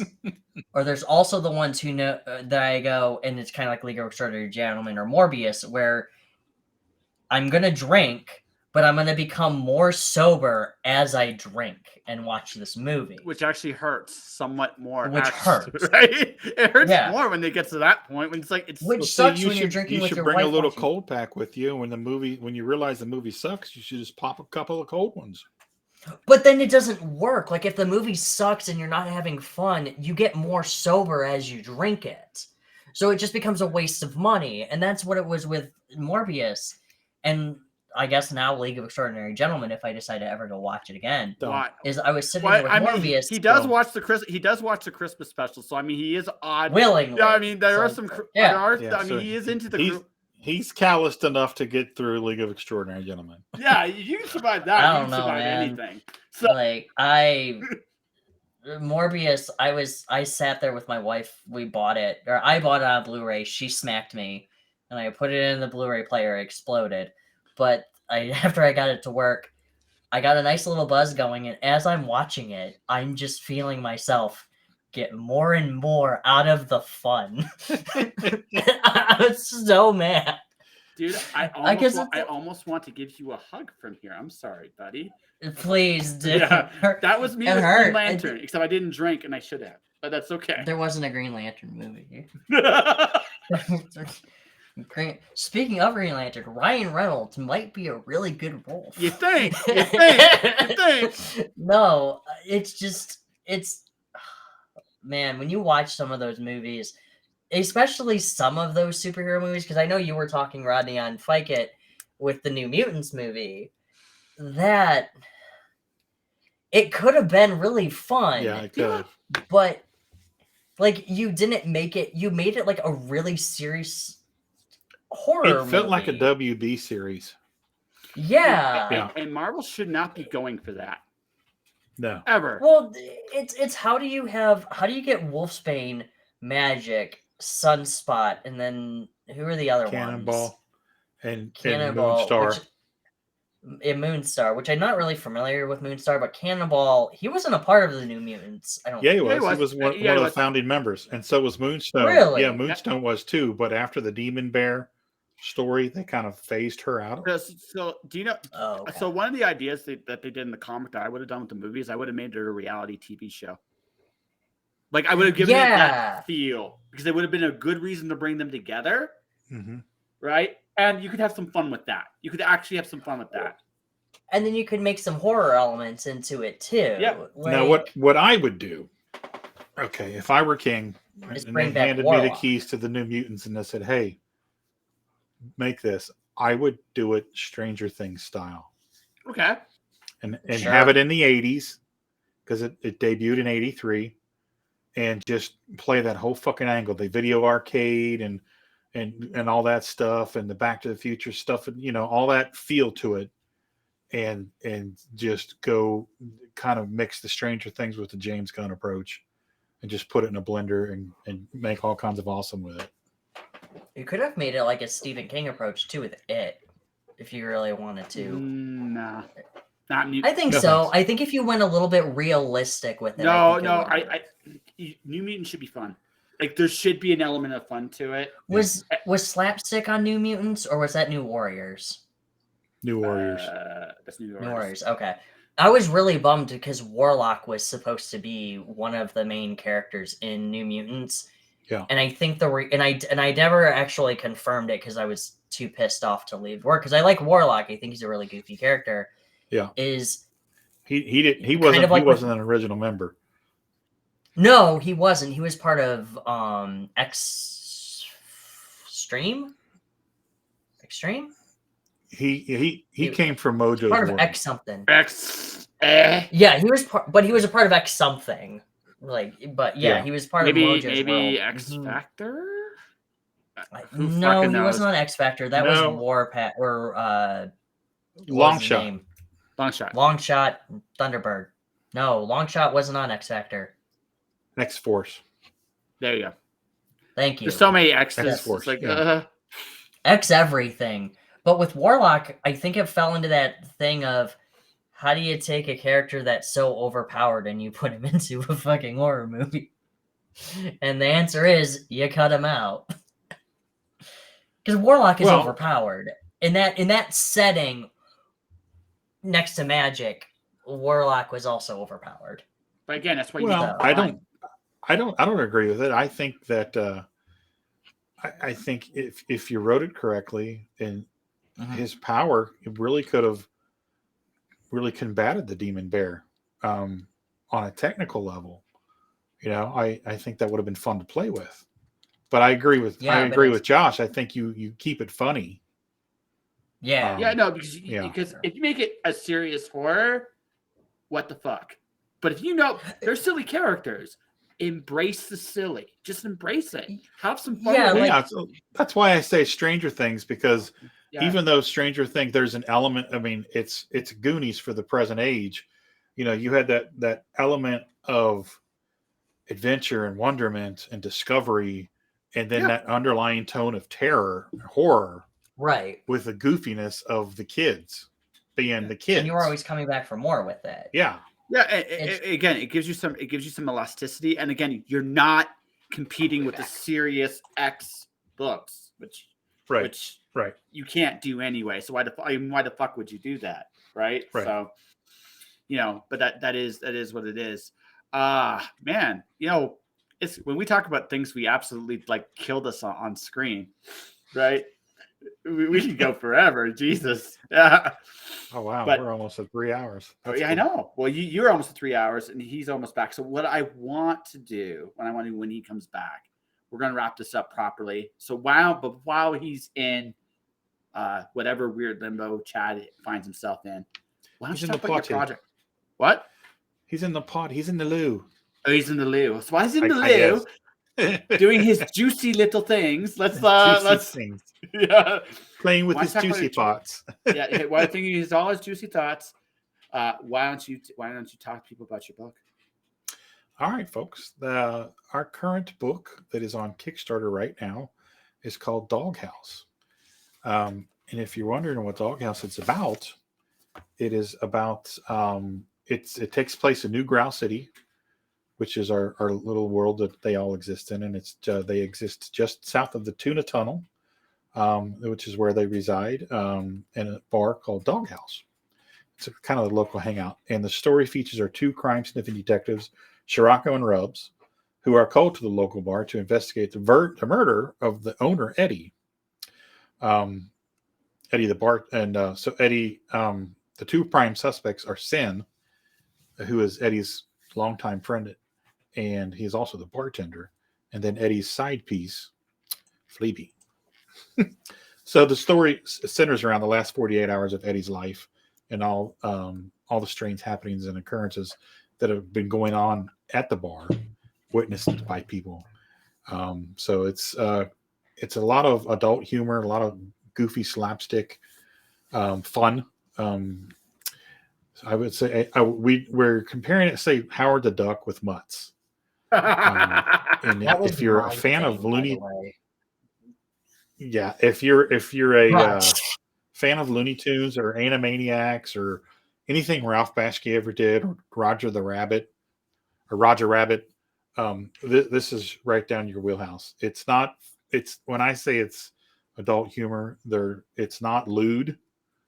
There are no 4-letter words. There's no nudity. It's a lot of double entendre, a lot of sexual innuendo, and a lot of sexy jokes. But it's a murder whodunit. So it's somebody's dead, and they got to try to figure out who done it. It also has one of my favorite covers. It's the bedsheet ghost cover, where everybody's very interested in the bedsheet. Yeah, the ghost cover. So I wrote it and did the colors for it, and C. Michael Lanning is the artist on it. Nice. And I'm sorry, Chad, go ahead. No, but so Rodney, do you got a link to the project? I was just saying a bedsheet ghost. No. No. We're trained motherfucking professionals here. I won an award for this show. I know what I'm doing. Oh shit! You're a trained professional. Good God, I know. Isn't it? Tina has to rope me in with everything. We're so screwed. Yeah, we're fucked. It's like, don't worry, I'm a professional. I don't know what I'm doing. Or something.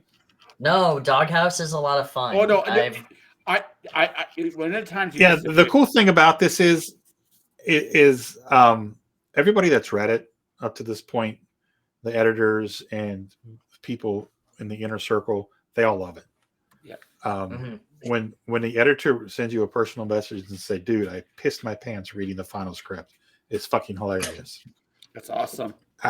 It's validating. Trying to find this so bad because I want people to actually. Fuck it, I'm cheating. I'm going. Oh man. No, what? That's why I couldn't find it. Damn it, I misspelled it. Yeah, it's Dawghaus. It's actually been spelt wrong like 4 times. On the cover, on the first page. Typing during the Kickstarter. Like there have been times when Tina and I were going over the Kickstarter, we missed it. Yep. And it's like, oh, we actually spelt dog correctly and it's still wrong. Like there we go, folks. Hey. Yeah. Thank you. There we go. Thank you. Yeah. trained motherfucking professional right here. Yeah. Yes. I almost know what I'm doing, folks. Don't tell anybody. But at least thank God you're admitting it. You know what you're doing.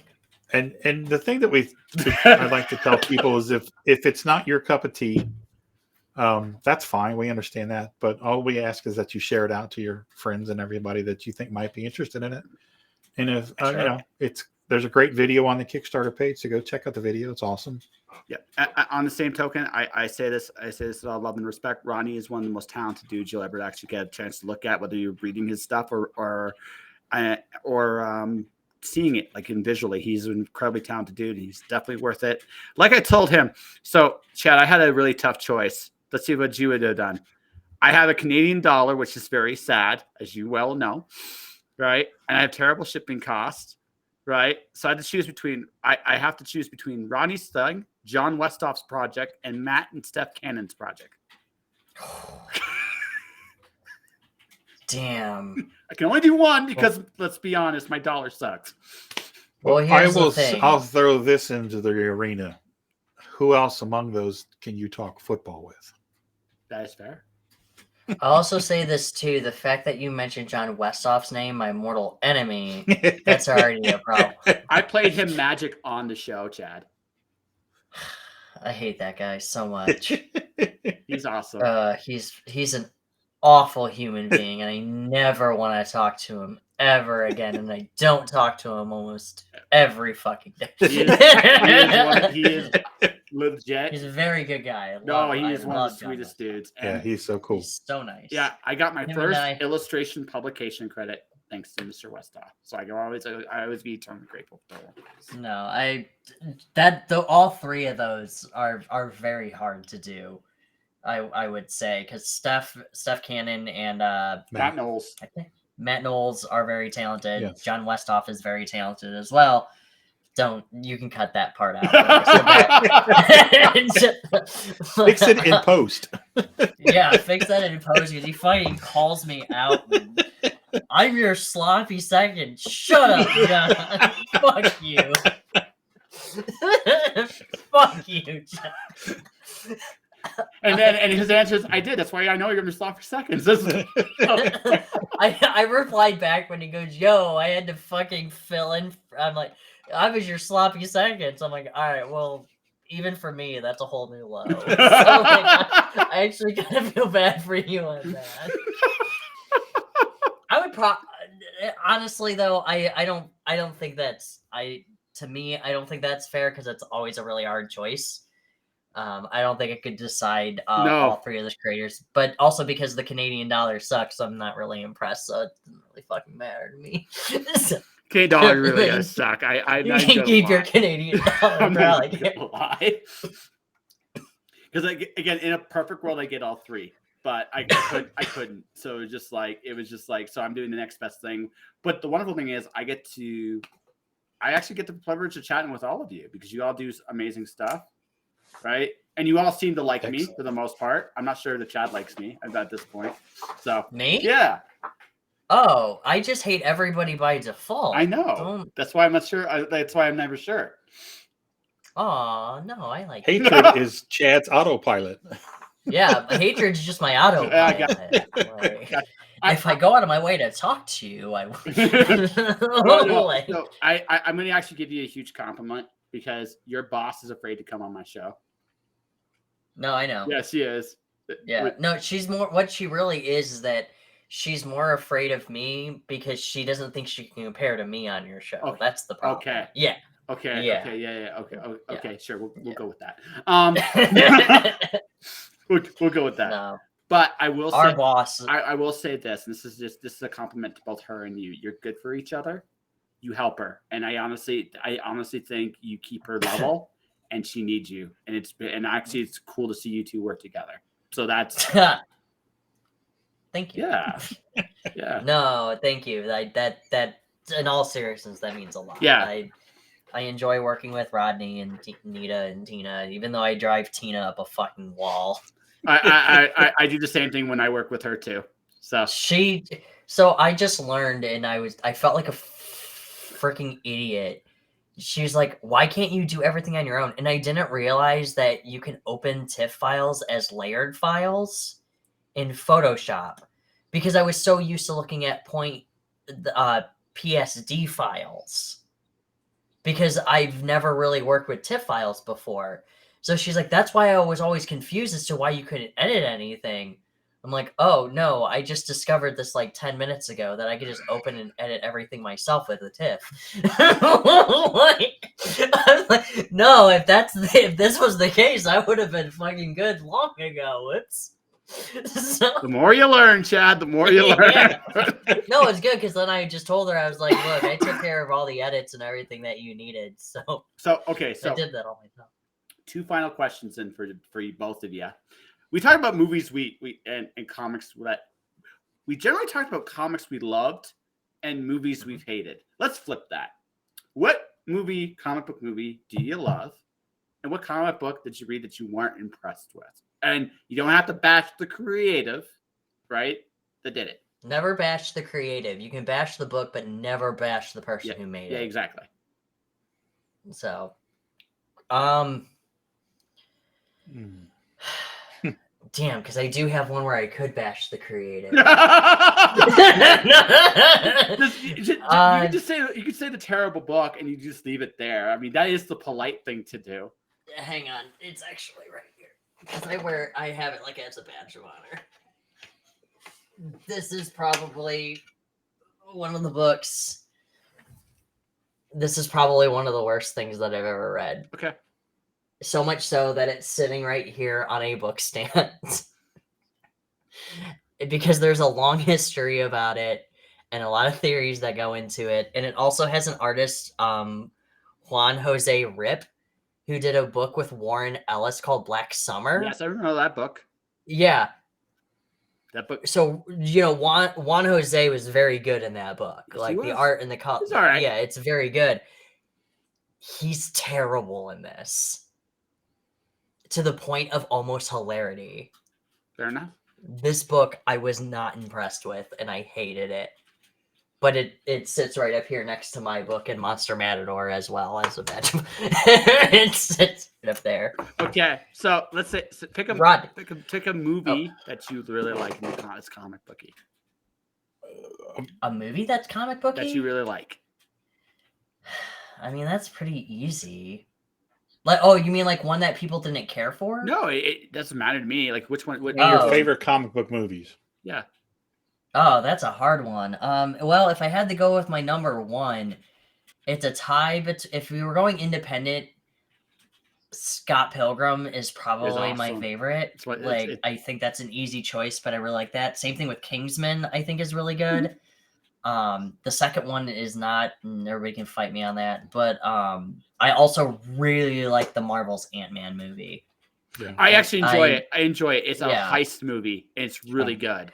It's a heist movie, but it's also, too, when somebody says what a comic book movie is, and you're like, oh, I really want to watch a comic book movie, Ant-Man is a comic book. Mm-hmm. Like, that is a start to finish, you are reading while watching a comic book. It's my favorite Stanley cameo ever. When he's talking in the Mexican voice, because the guy's like, I know about this guy and this guy.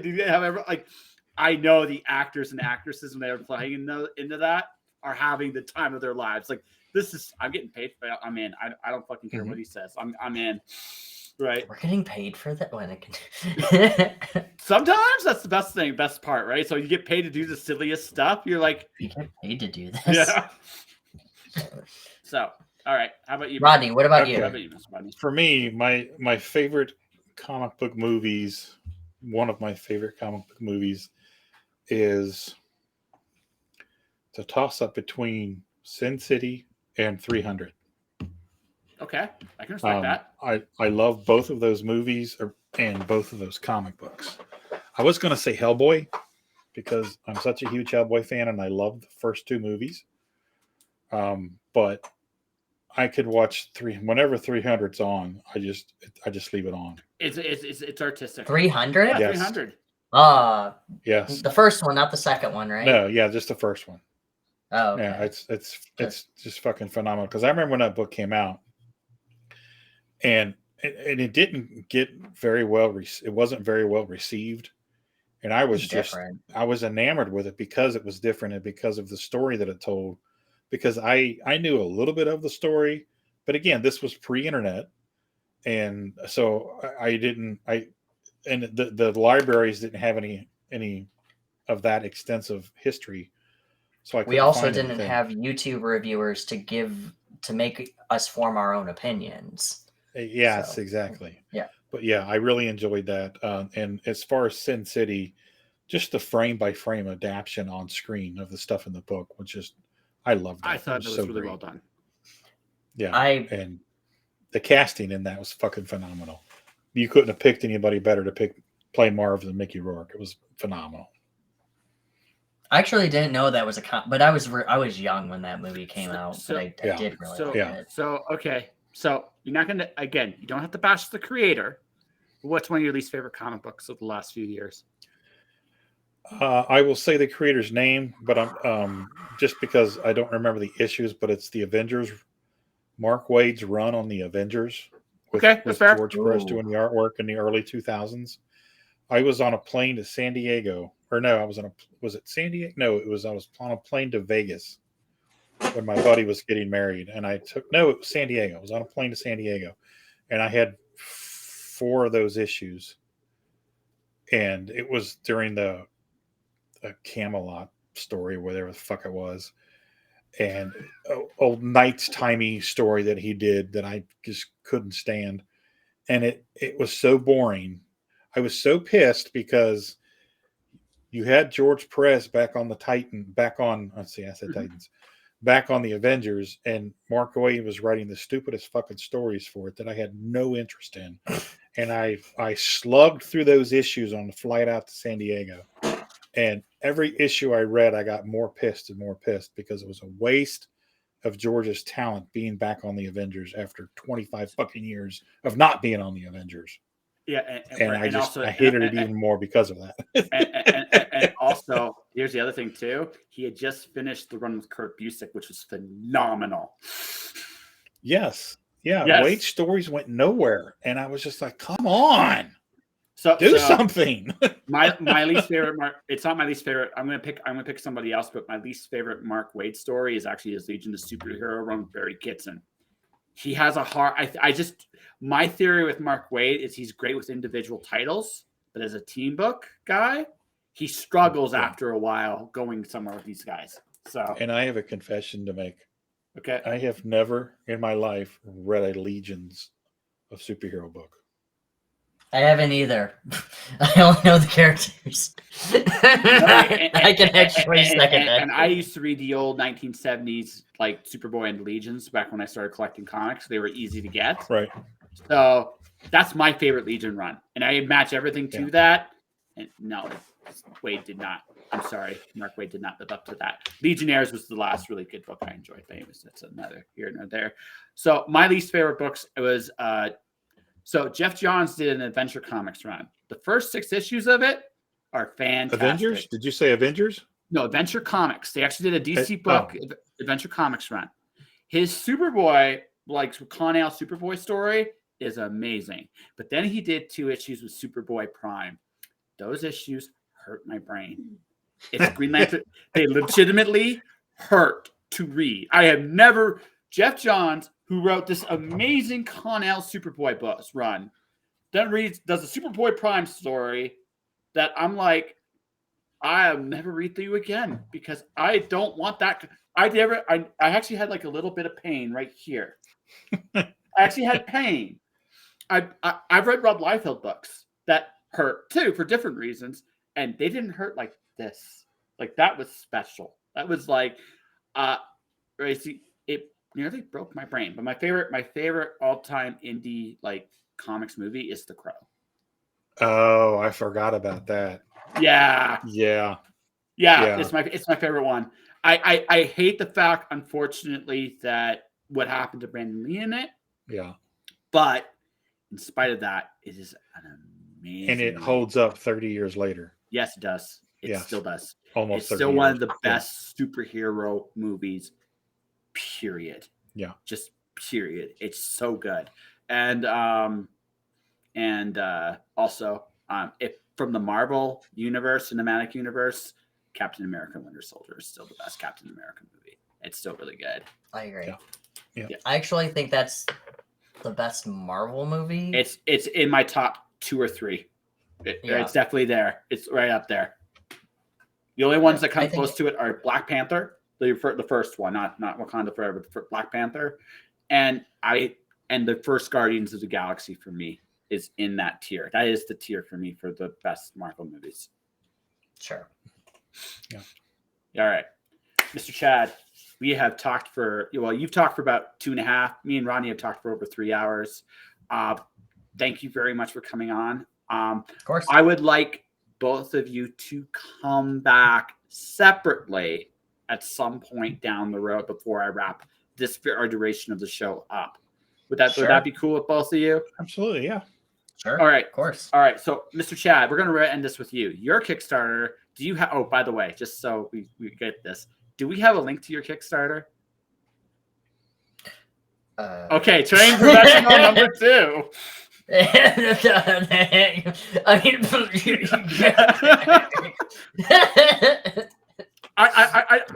again, I try to be great to my guests. I give them a chance to promote their stuff.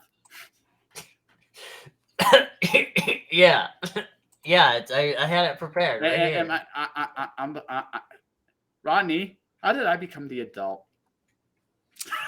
It happened. There you go. That is good. That is good, sir. Give me a second here, and I'll. Why don't you talk to people about your book, my friend?